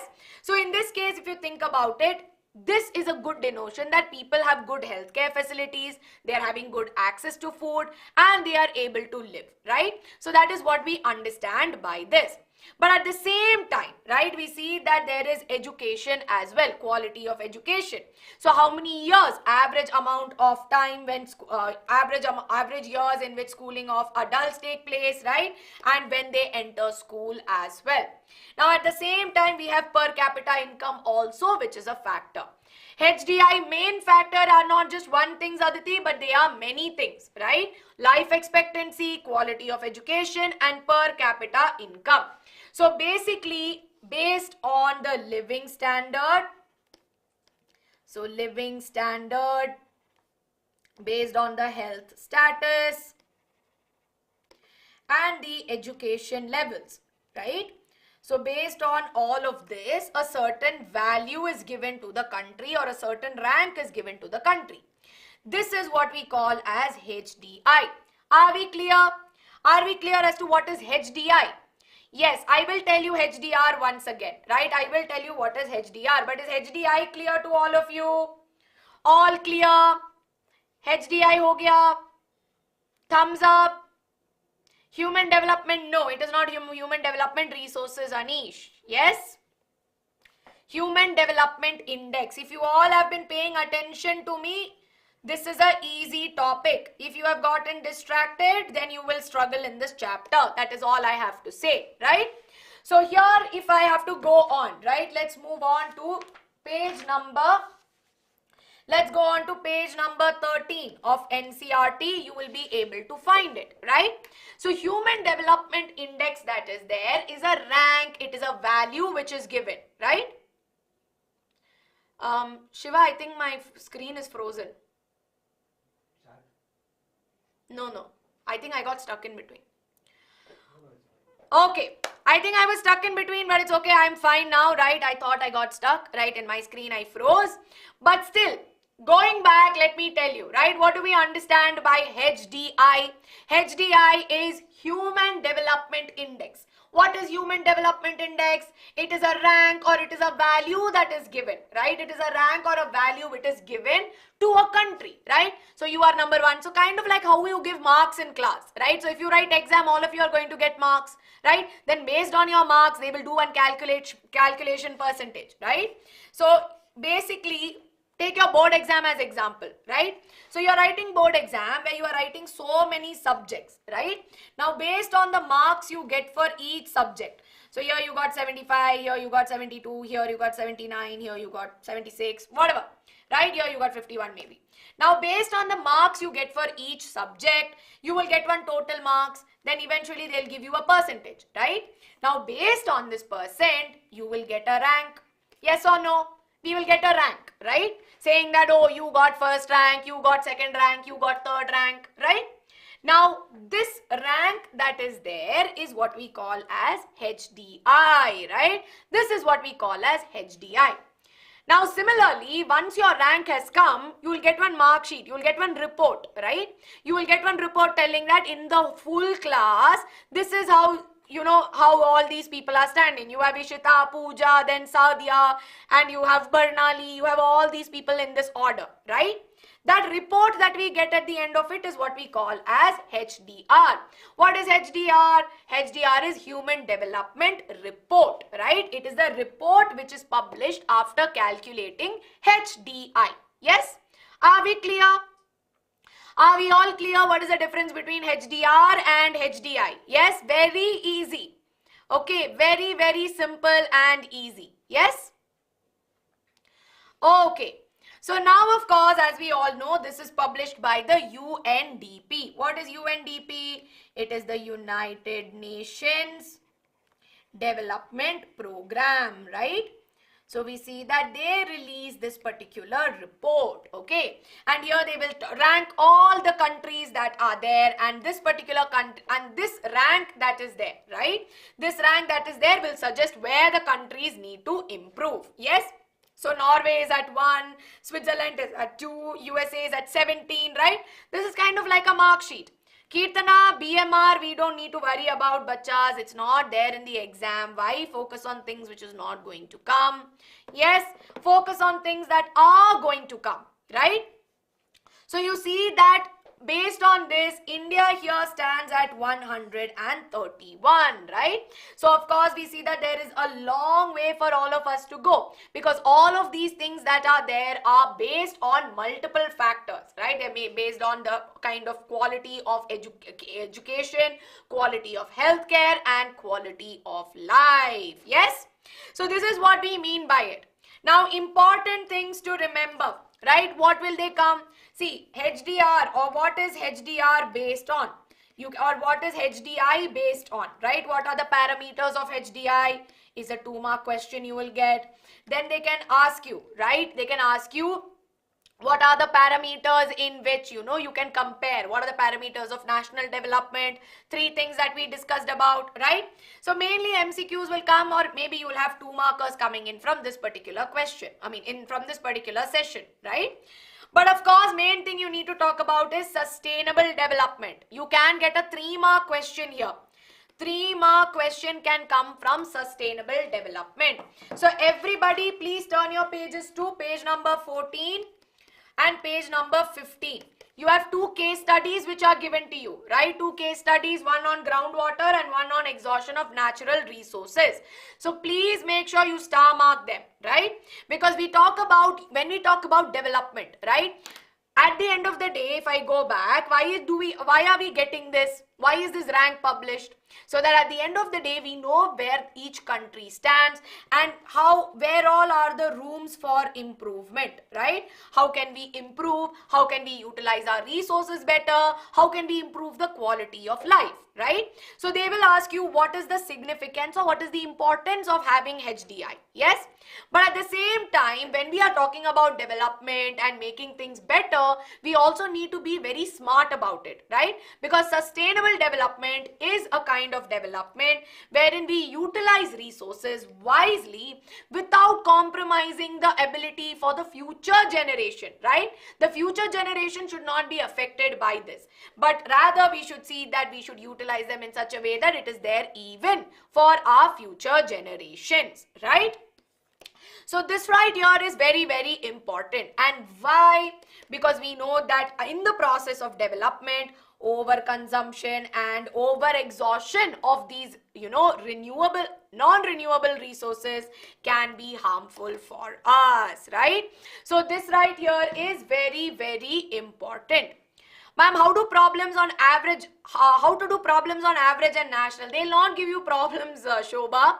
See, total income comes, national income is total income, right? If total income comes, just add all the incomes. If average comes, just divide it by the total number of population that is given, right?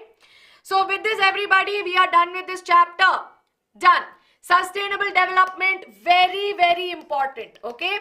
Because if I go through the previous year questions, we see that there is good number of questions which can come from this, right? So please star mark and please take a screenshot of this. Everyone quickly, take a screenshot. Ma'am, in what ways is PCI important? PCI gives us an average idea of what is the total income divided by the total population. So gives us an idea about how, what is the earning, what is the income range of the population. Yes?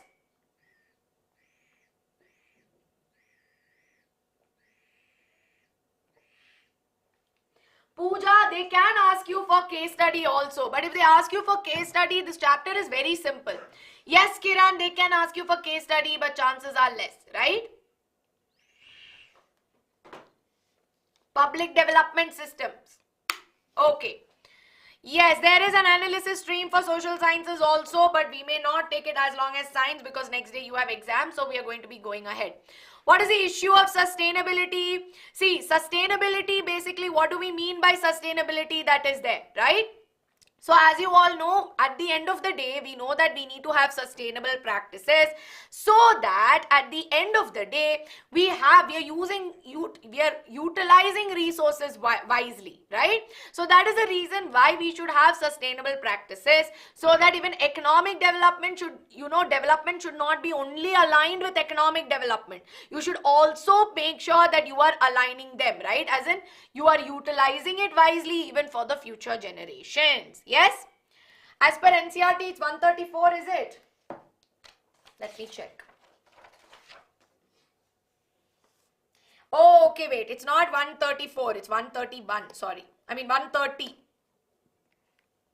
Yeah. Okay, Nambia is there, which I think I'll have to cross-check, but it's okay. Sorry, very bad. Yes? Sorry, my bad, I mean.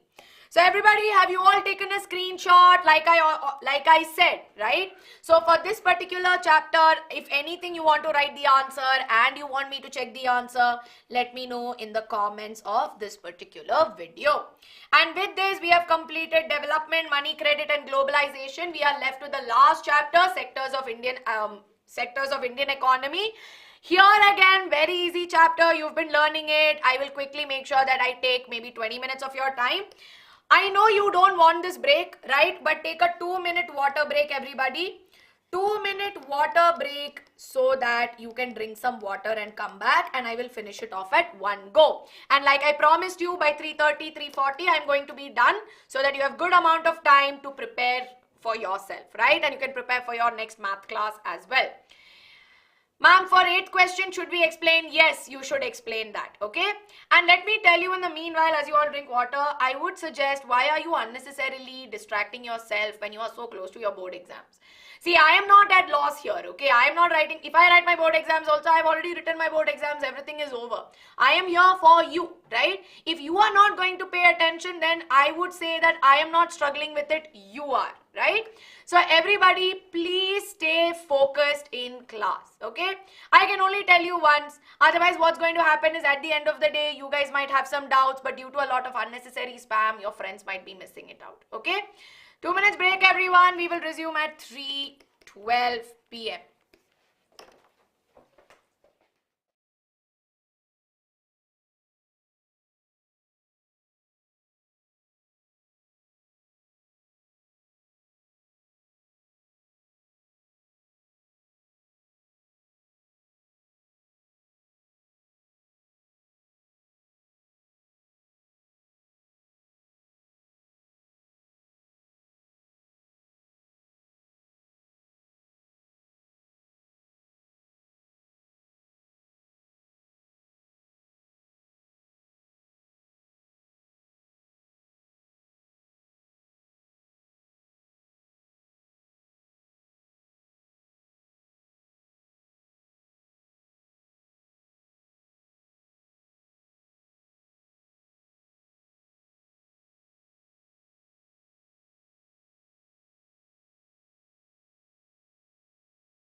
Hello everybody, welcome back. I hope you had a good water break. Yes? Alright, I hope I'm audible, I'm visible. Okay, let's go. Last chapter for the day, right? It's going to be the last chapter that we're going to do today. Yes?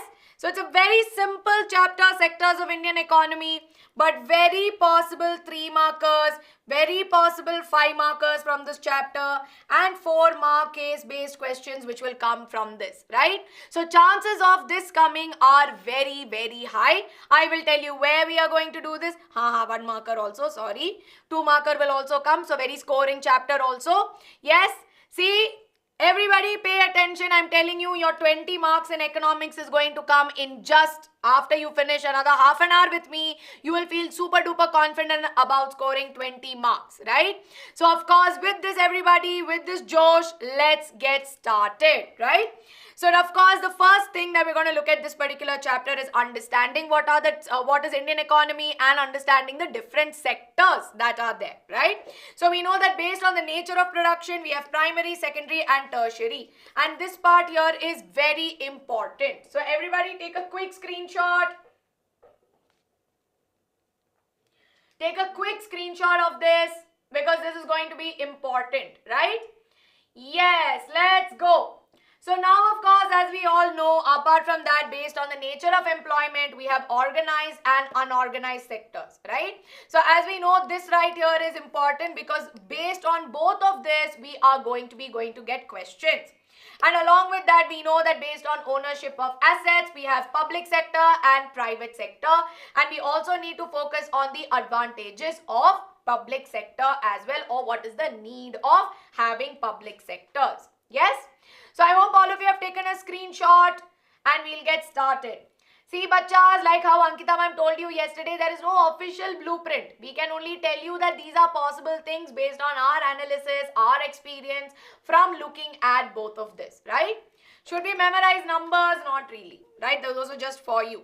So first and foremost, let's have an understanding, right? So let's have an understanding of what do we mean by Indian economy, right? Or what is an economy? Because all throughout today, we've been understanding what is this, right? So economy that is there is a large pool of activities which are related to production, which are related to consumption and exchange of goods and services, right? So this is what we mean by an economy. Now we see that there are different, so we do different activities. We do production, we do consumption, right? And of course, we have various services that are associated as well. Now we have various sectors or different categories of economy, right? So in this particular case, yes, we see that based on the nature of production, we can categorize them as primary sectors, secondary sectors and tertiary sectors, right? So let's have a look at what do we mean by primary sector. Now, like I said, this is based on production, based on producing something, right? So let's assume, okay. Now let's assume we're going back to my example, right? So I have decided to open up, I've decided that I'm going to have biscuit factory, right? So I'm going to open up a biscuit factory that is there. Now for biscuits, what do I need? What is my raw material that I require for biscuit? Yes? Can you tell me what is it that I would require if I want to open a biscuit factory? What would I require? Exactly, I need wheat flour, right? So I will need wheat flour so that I can take this and I can produce biscuits at a large scale, right? So I'm going to put biscuits at a large scale. Then I need to make sure that my biscuits are transported and I know that they reach all the shopping the shopping centers that are there or all the grocery stores which are there, right? So that they reach all the grocery stores. Now in this particular case, when you have a look, right, the wheat flour that is there is my raw material. And how am I going to get my wheat flour? I'll get it from wheat, right? So technically my raw material here is wheat and not wheat flour also. So wheat here is my raw material. And how am I going to get my raw material? I will get it from agriculture, right? So I see that I'll get it from agriculture. So agriculture here, or I would say that along with this, we see that maybe extraction, right? Extraction of minerals as well. So if you see in geography, we learn about how there's extraction of minerals like iron ore, different types of, copper, that and this. We learn about all of that in geography, right? So extraction of minerals along with agriculture comes into the first sector, which is primary sector. So primary sector actually deals with the production of your raw materials, right? Either through your agriculture or through extraction of minerals as well. But at the same time, when I go to wheat flour and biscuit and everything, I am converting my raw material, right? So I'm converting my raw material into something useful, right? Or something of value. Yes? So in this case, what is happening? we see that this right here is a process where it is changing, right? So here, this what I'm calling right here is the secondary sector, right? So this right here is the secondary sector where I'm converting my raw material into something useful, right? And most often than not, we know that the secondary sector is also known as the manufacturing sector or the industrial sector, right? So we often call this as the industrial sector. Now last but not the least, what am I doing?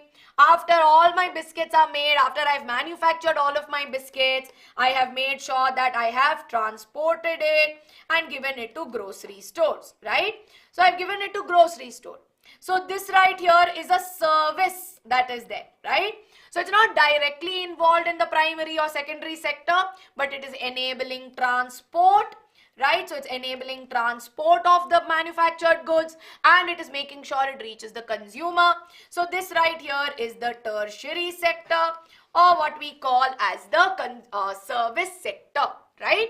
So this right here is the difference between primary, secondary and tertiary. What is primary? It is related to exploitation or extraction of natural resources, including mining, dairy farming, fishery, forestry, and all of that, right? So we call them as agriculture and related sector. While secondary sector transforms your natural products into other forms, right? So this is what we call as secondary sector or industrial sector.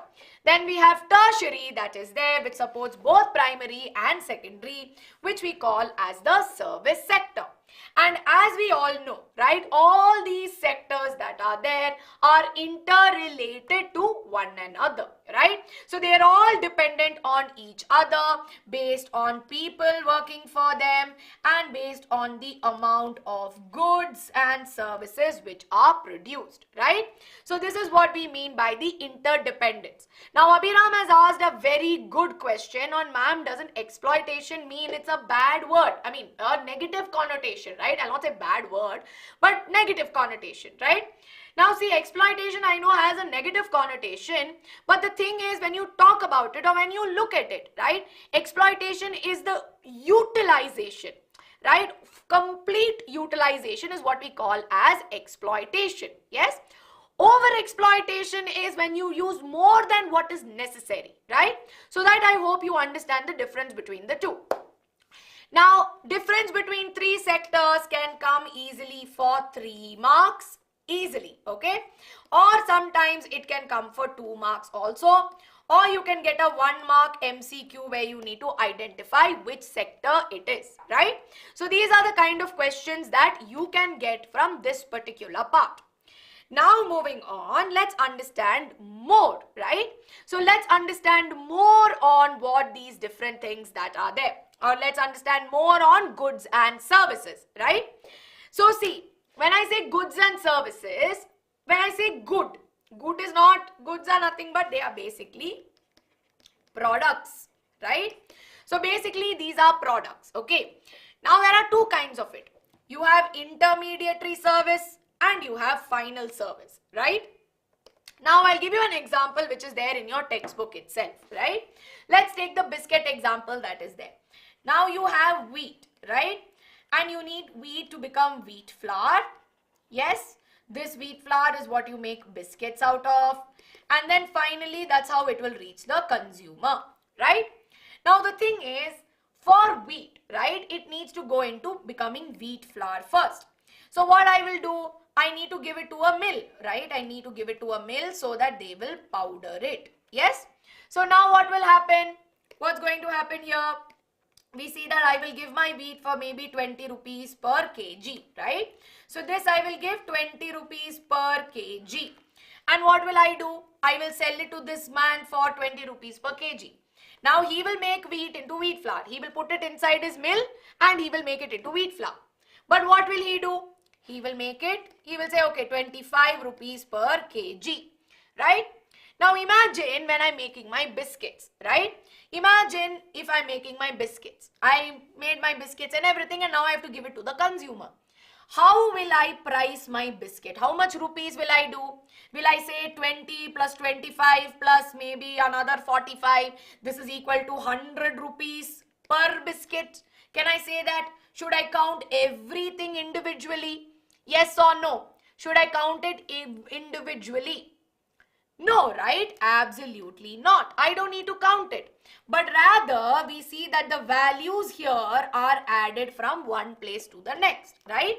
So here, these are the intermediate goods that are there, right? These are in between which are there.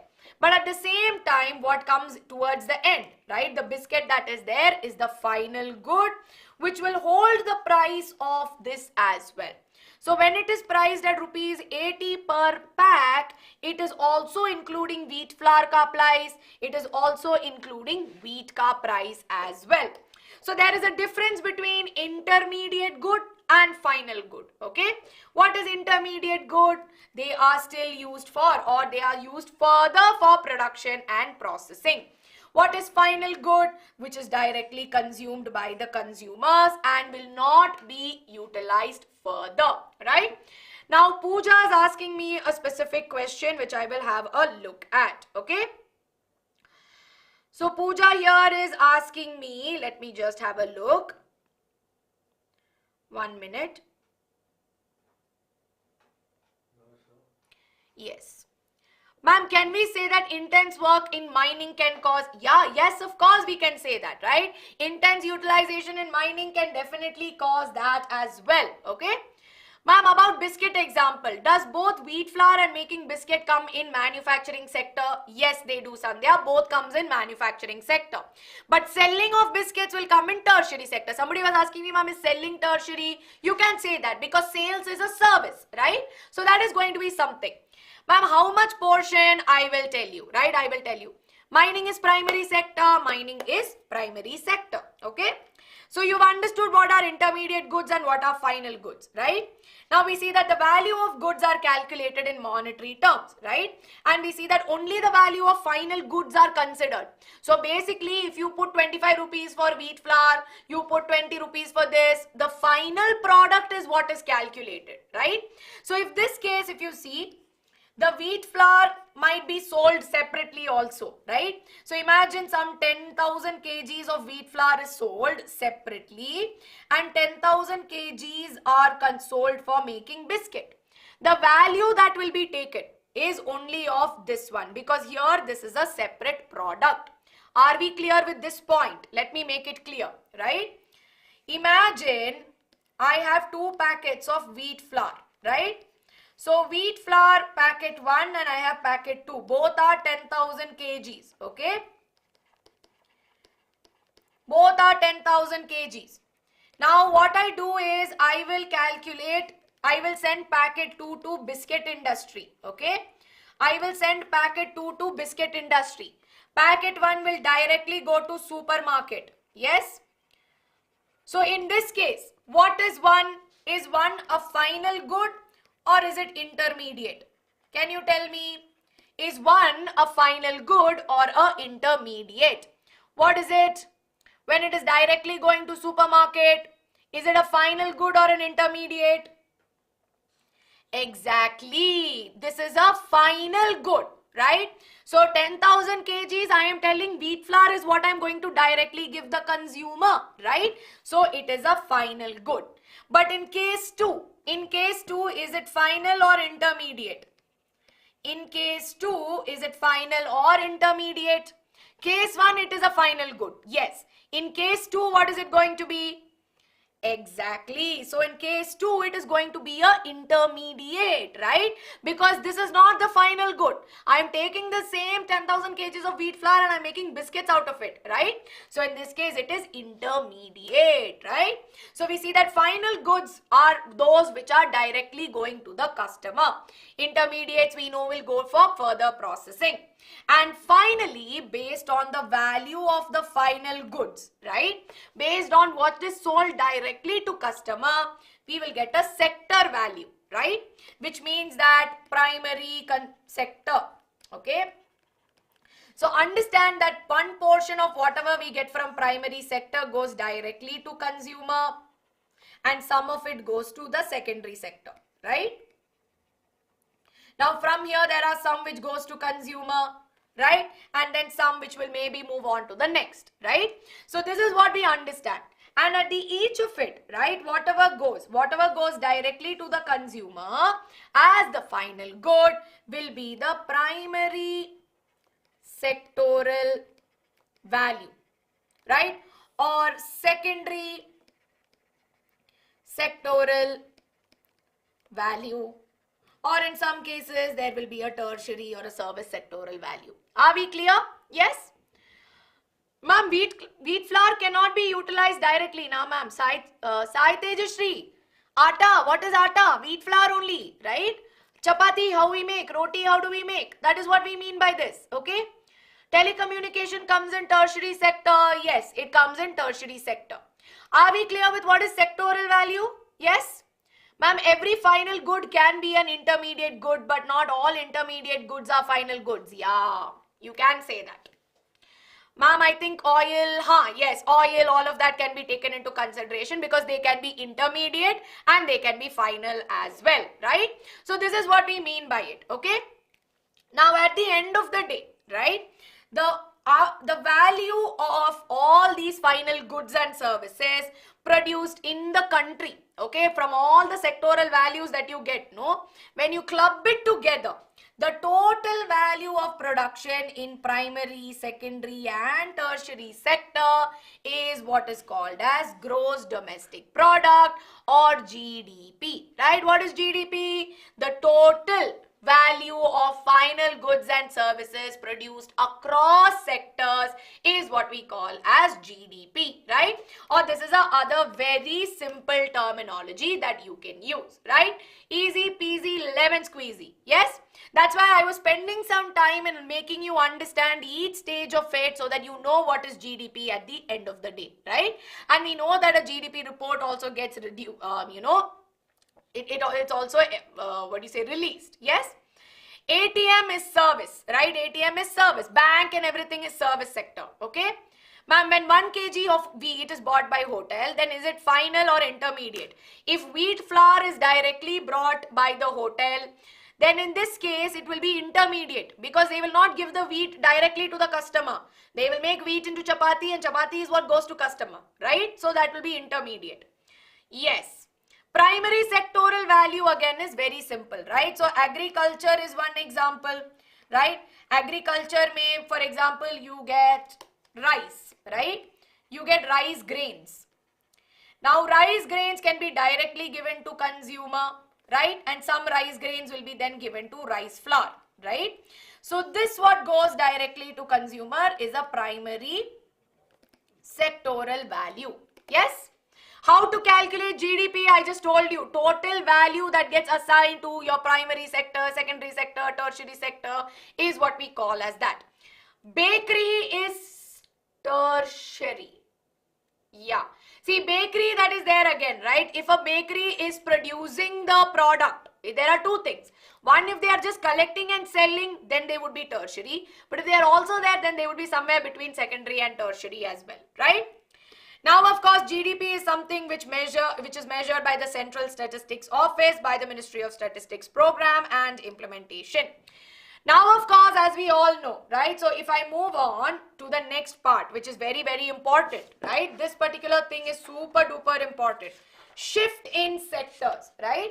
So, everybody please go on to page number 24, okay? Page number 24 on your screens, right? So we know that shift in sectors that is there over time. Early in the 1970s, we saw that the major contributor to GDP was agriculture, right? But over time, if you look at how the map shows out, right, we see that around 2013-14, there has been a shift to the service or the tertiary sector, right? And overall, we see that there has been a contribution to the GDP by the tertiary sector, right? Now, why has there been a shift, right? Now, why is tertiary sector becoming more important? Everybody in page number 24 on the paragraph towards your right, there are 4 points which I want you to star mark because this is very commonly asked in the exams for 5 marks because around 5 points are there, right? So, why is there a shift? First and foremost, we see that there has been a rise in the demand for basic services, right? Basic services like hospitals, banks, education, these are all very important. So there has been a rise in demand. And along with that, when there has been development in primary, it's not that tertiary suddenly boomed. First there was development in primary, then there was development in secondary sector, eventually leading to the development in tertiary sector. Right? So earlier in the days, what happened was people were primarily into farming, right? So way back, if you look at 1800s, 1900, 17, 1800s, right? Maybe I would say pre-industrial era, industrial revolution. Before that, people were mainly into producing raw materials and of course doing agriculture, and small scale, they used to do it, right? But at the same time, when the industrial revolution took place and more factories came into the picture, people were like, hey, I should work in the factory, I'm going to make more money. So then they went from primary sector to secondary sector. Now when secondary sector started to boom better, there was need for service, right? There was more need for service. And because there was more need for service, people started moving into service sectors, which is why eventually we see that there has been a shift in how the GDP has gone, right? And of course, over time, we saw that there has been rise in income levels, right? Which has led to the demand in services. And last but not the least, we know that rise in information technology and communication technology services has brought things together where now these services are higher in demand. So you may, right, sometimes see, like I said, they will not ask you to compare and analyze graphs, but if they ask you to compare and analyze graph, your question would be, why is tertiary sector important, or why is tertiary sector becoming more important in our country? Now another thing is also something you were asking me, right, ma'am, can you also explain employment shift, right? So if you look at employment shift, of course earlier about 71% that is there was doing agriculture, which has reduced to 44%, right? Now 11% has increased to 25%, but 18 has only become 31%. So in this case, if you see, right, even though overall when you look at the GDP, tertiary sector is contributing, right? Tertiary sector has high contribution towards GDP. But percentage of people who are employed are not much. Okay, understand that. Contribution, high. How many people are really there? Not many, right? Because we know that services actually employ highly skilled people and educated people. But large number of people, when you think about the service sector, are people like shopkeepers, tailors, right? Repair machine people, machinery repair, they have garages. That's all services that we have, right? And even then, maximum population is still employed in primary sector. Now, in primary sector, we face a very big problem, right? And that is what we call as disguised unemployment, right? Disguised unemployment that is there. So everybody please move on to page number 26. These paragraphs you have to star mark because they are very important. Now disguised unemployment is something we observe in primary sector, right? Now in primary sector what happens is that many people even today, like in our country, right, many of them are still working in agricultural fields. But the thing is, it will be one small piece of land where 8 people will be working on it.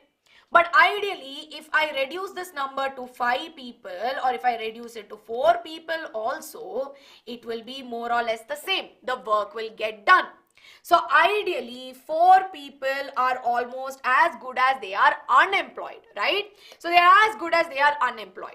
So in this case, what do we mean by disguised unemployment? It means that when more people work than what is required, we see that their contribution does not increase the farm output or the income. They're there, they're not there, the farm output is still the same. Right? So we see that there is an increase in disguised unemployment in the agricultural fields. This can come for 2 marks or 3 marks as well. Okay, very important. Now along with this, we see that there are various, okay, so as we go ahead, when we go, right, we see that there's a lot of underemployment, or I could say that there's a lot of underemployment as well, where we see that many people have no jobs. They are in the agricultural sector, but they don't have enough jobs as well, right? So this is what we understand as underemployment, which is there. And many of them, like in the case, like in service sectors, they are unpaid, right? So we see that they are unpaid and they are street vendors or casual workers. Sometimes they go long times without jobs, right? And this happens because lack of better opportunities. So somebody was asking me, ma'am, what is unemployment, right? What is the difference between unemployment and disguised unemployment? Now, unemployment is when you know that you have no work, okay? The individual is aware that they have no work, right? So in this case, we see that when there is no work, that's what we call as unemployment. But disguised is when people are working on it, but more than necessary, more number of people than necessary are working on it. It's as good as the fact that they are not working, right? So that's what we call as disguised unemployment, which we finally find in the primary sector, okay? So in this case, if you see, right, what are the ways in which we can generate employment? So now again, we are specifically talking about primary sector, right? So what are the ways? Making sure that people are able to get loans and bank credit so that they can work on lands, right? Generating employment by daily wage labor work, building dams, canals, storage facilities, investing in some basic services like transport and communication, encouraging some non-farming activities, right? For people who are in disguised unemployment, generate some non-farming activities like cottage industries, tourism, and so on, right? And creating jobs, which is where the government comes into the picture, which is MGNREGA, right? Or MGNREGA, that is the Mahatma Gandhi National Rural Employment Guarantee Act of 2005, right? So here we see that it targets people who are suffering with poverty in rural areas, and the guarantee is that we will give you 100 days of work. And if they don't give you 100 days of work, then we see that unemployment allowance will be given, right? So this is one thing. Now a lot of you are asking me about, ma'am, disguised unemployment in urban areas. See, in urban areas also sometimes in corporate fields, right? So over time, there could be some chances where more people than what is necessary could be working on it, right? So in some corporate firms, it could be there, but that's not the case, right? So normally what happens is that this is something we mainly observe in rural areas, the disguised unemployment, right? They are still getting paid, right? So why is it called unemployment? So very good question, Prisha. Prisha asked me, ma'am, if 8 people are working on it, right? They're still getting paid. Then what is the problem? Now the thing is, 8 people are getting paid. Maybe their income is only 100 rupees, right? 100 rupees is all that they're able to generate out from that piece of land. And if that is the case, this 100 gets divided by 8. Now it's as good as them earning roughly maybe 15 rupees or whatever the calculation may be. But at the same time, imagine if this was reduced to 4, right? We see that the income that would go to those 4 people are much more. They would earn more income. Which means that if they are hardly making 12 rupees or 13 rupees and here they'll end up making 25, which is almost the double, then we see that at this point, right, they're not working to their fullest potential. They're not even making money as much as they should be, right? They could go somewhere else and make more amount of money. So that is something that you will have to write. Yes? Yes, right? So now in unemployment also, that's actually what I was going to get to, right? In unemployment, you can write about how there is seasonal unemployment where sometimes farmers go without employment for a long period of time, right? So we see that in rural areas, we also have seasonal unemployment, right?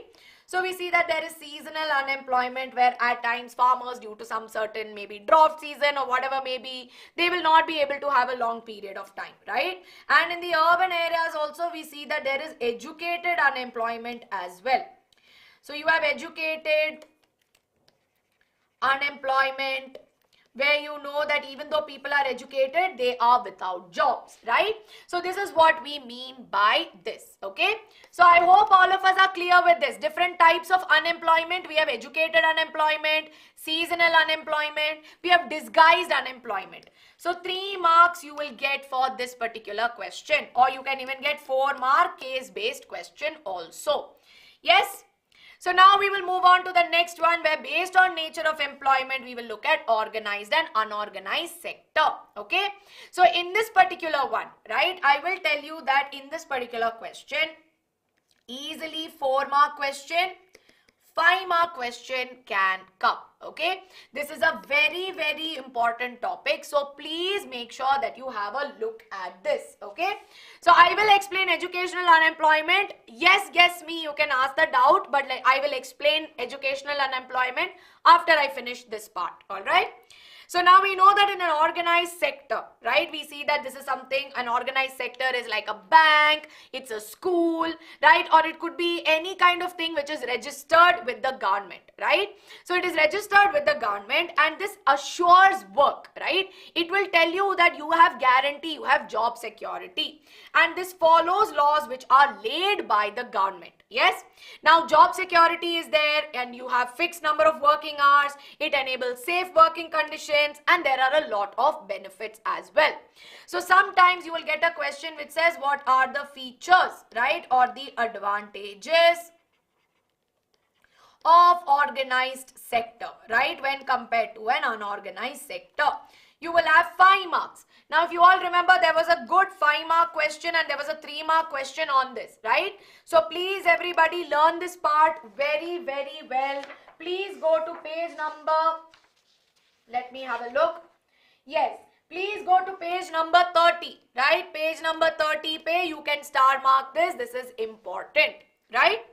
While on the other hand, when you talk about unorganized sectors, right? Unorganized sectors are mainly the ones which are your street vendors, you know, maybe the people like who work as shopkeepers, who work as tailors, right? So in all of these cases, they are scattered unorganized units, right? They're not really technically in control by the government. Labor laws are really not followed. They don't really have leaves which they can get. They don't have paid leaves, or they don't have they technically have lower wages, right? So who works in the unorganized sector? Rural areas may you have agricultural laborers, farmers, so on. In urban areas you have street vendors, rag pickers and all of them. And majority we see that they all come under this category, right?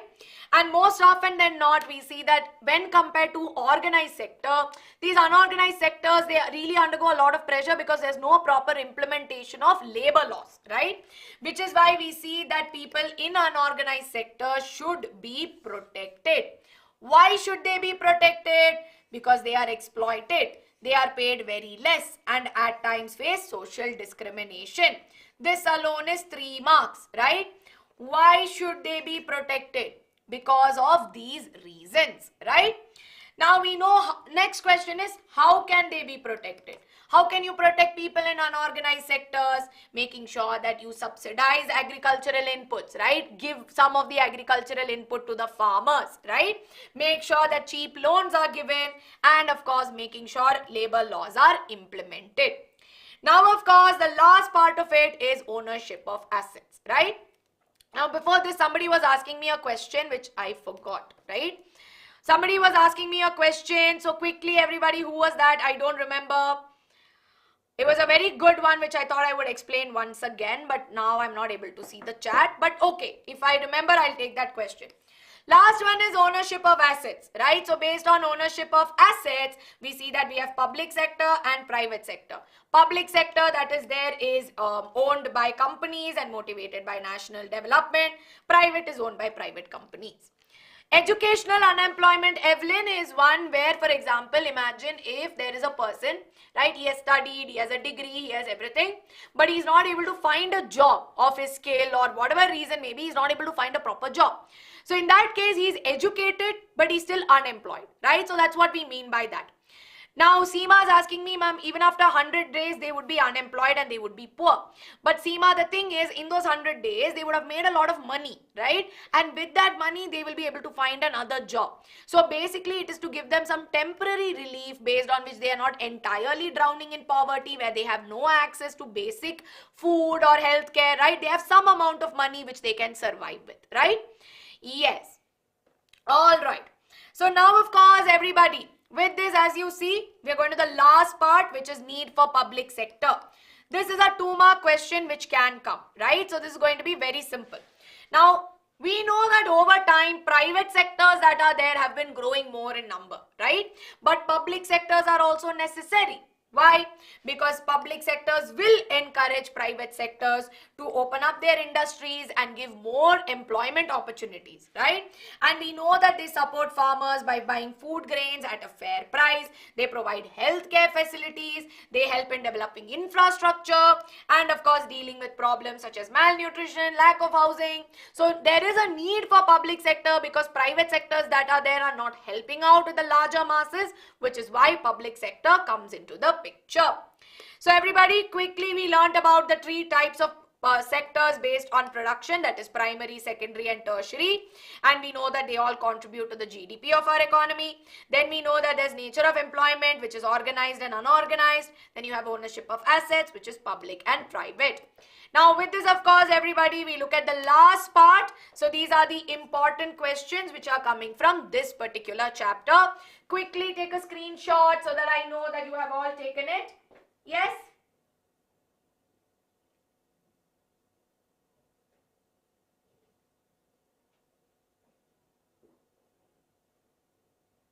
And I hope all of you have enjoyed today's class, and if you have, please make sure you hit the like button on this video, and of course you please make sure that you subscribe to the channel as well. Now of course, as you all know everybody, I will be sharing this telegram, I will be sharing this with you on the Telegram channel, so you will get the PDF, right? Ma'am, from this chapter almost all questions comes differentiate based.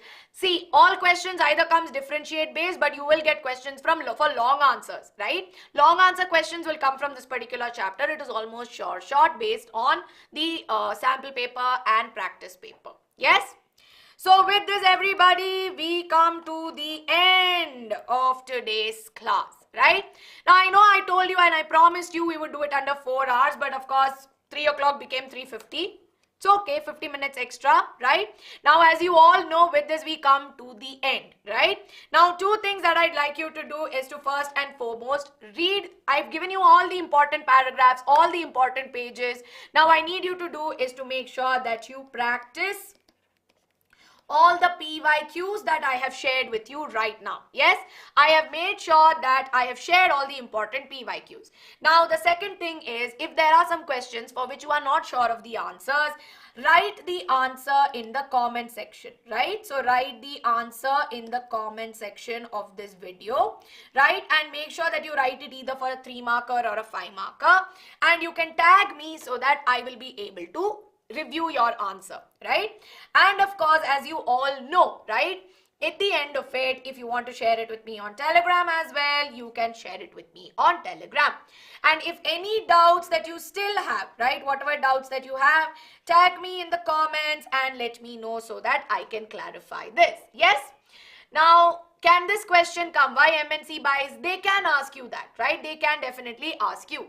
The mock paper is available on the video which we did yesterday on the roadmap session. It will be available there. And if you enjoyed today's class, do not forget to like this video and subscribe to our channel because it's going to be very, very important. So everyone, tomorrow in the evening, Ankita ma'am is going to be coming live with political science, and after that on Thursday, I'll be doing geography. So, you know we've got you covered, right, at all times. And if you love what we do, then make sure you like this video and you stay subscribed to our channel, right? Lots of love to all of you, right? I hope all of you, I know today was a very long day, quite a distracting one also in between. But don't get affected by all of this, right? Because see, at the end of the day, your preparation matters. All that matters is your focus, your hard work, right? And at all times, there could be multiple distractions around you. All you need to know is to learn how to cut it out and stay focused at all times. Yes? Lots of love to everybody. I will see you all soon. Up until then, take care, my dear children. Bye-bye. Have a nice day.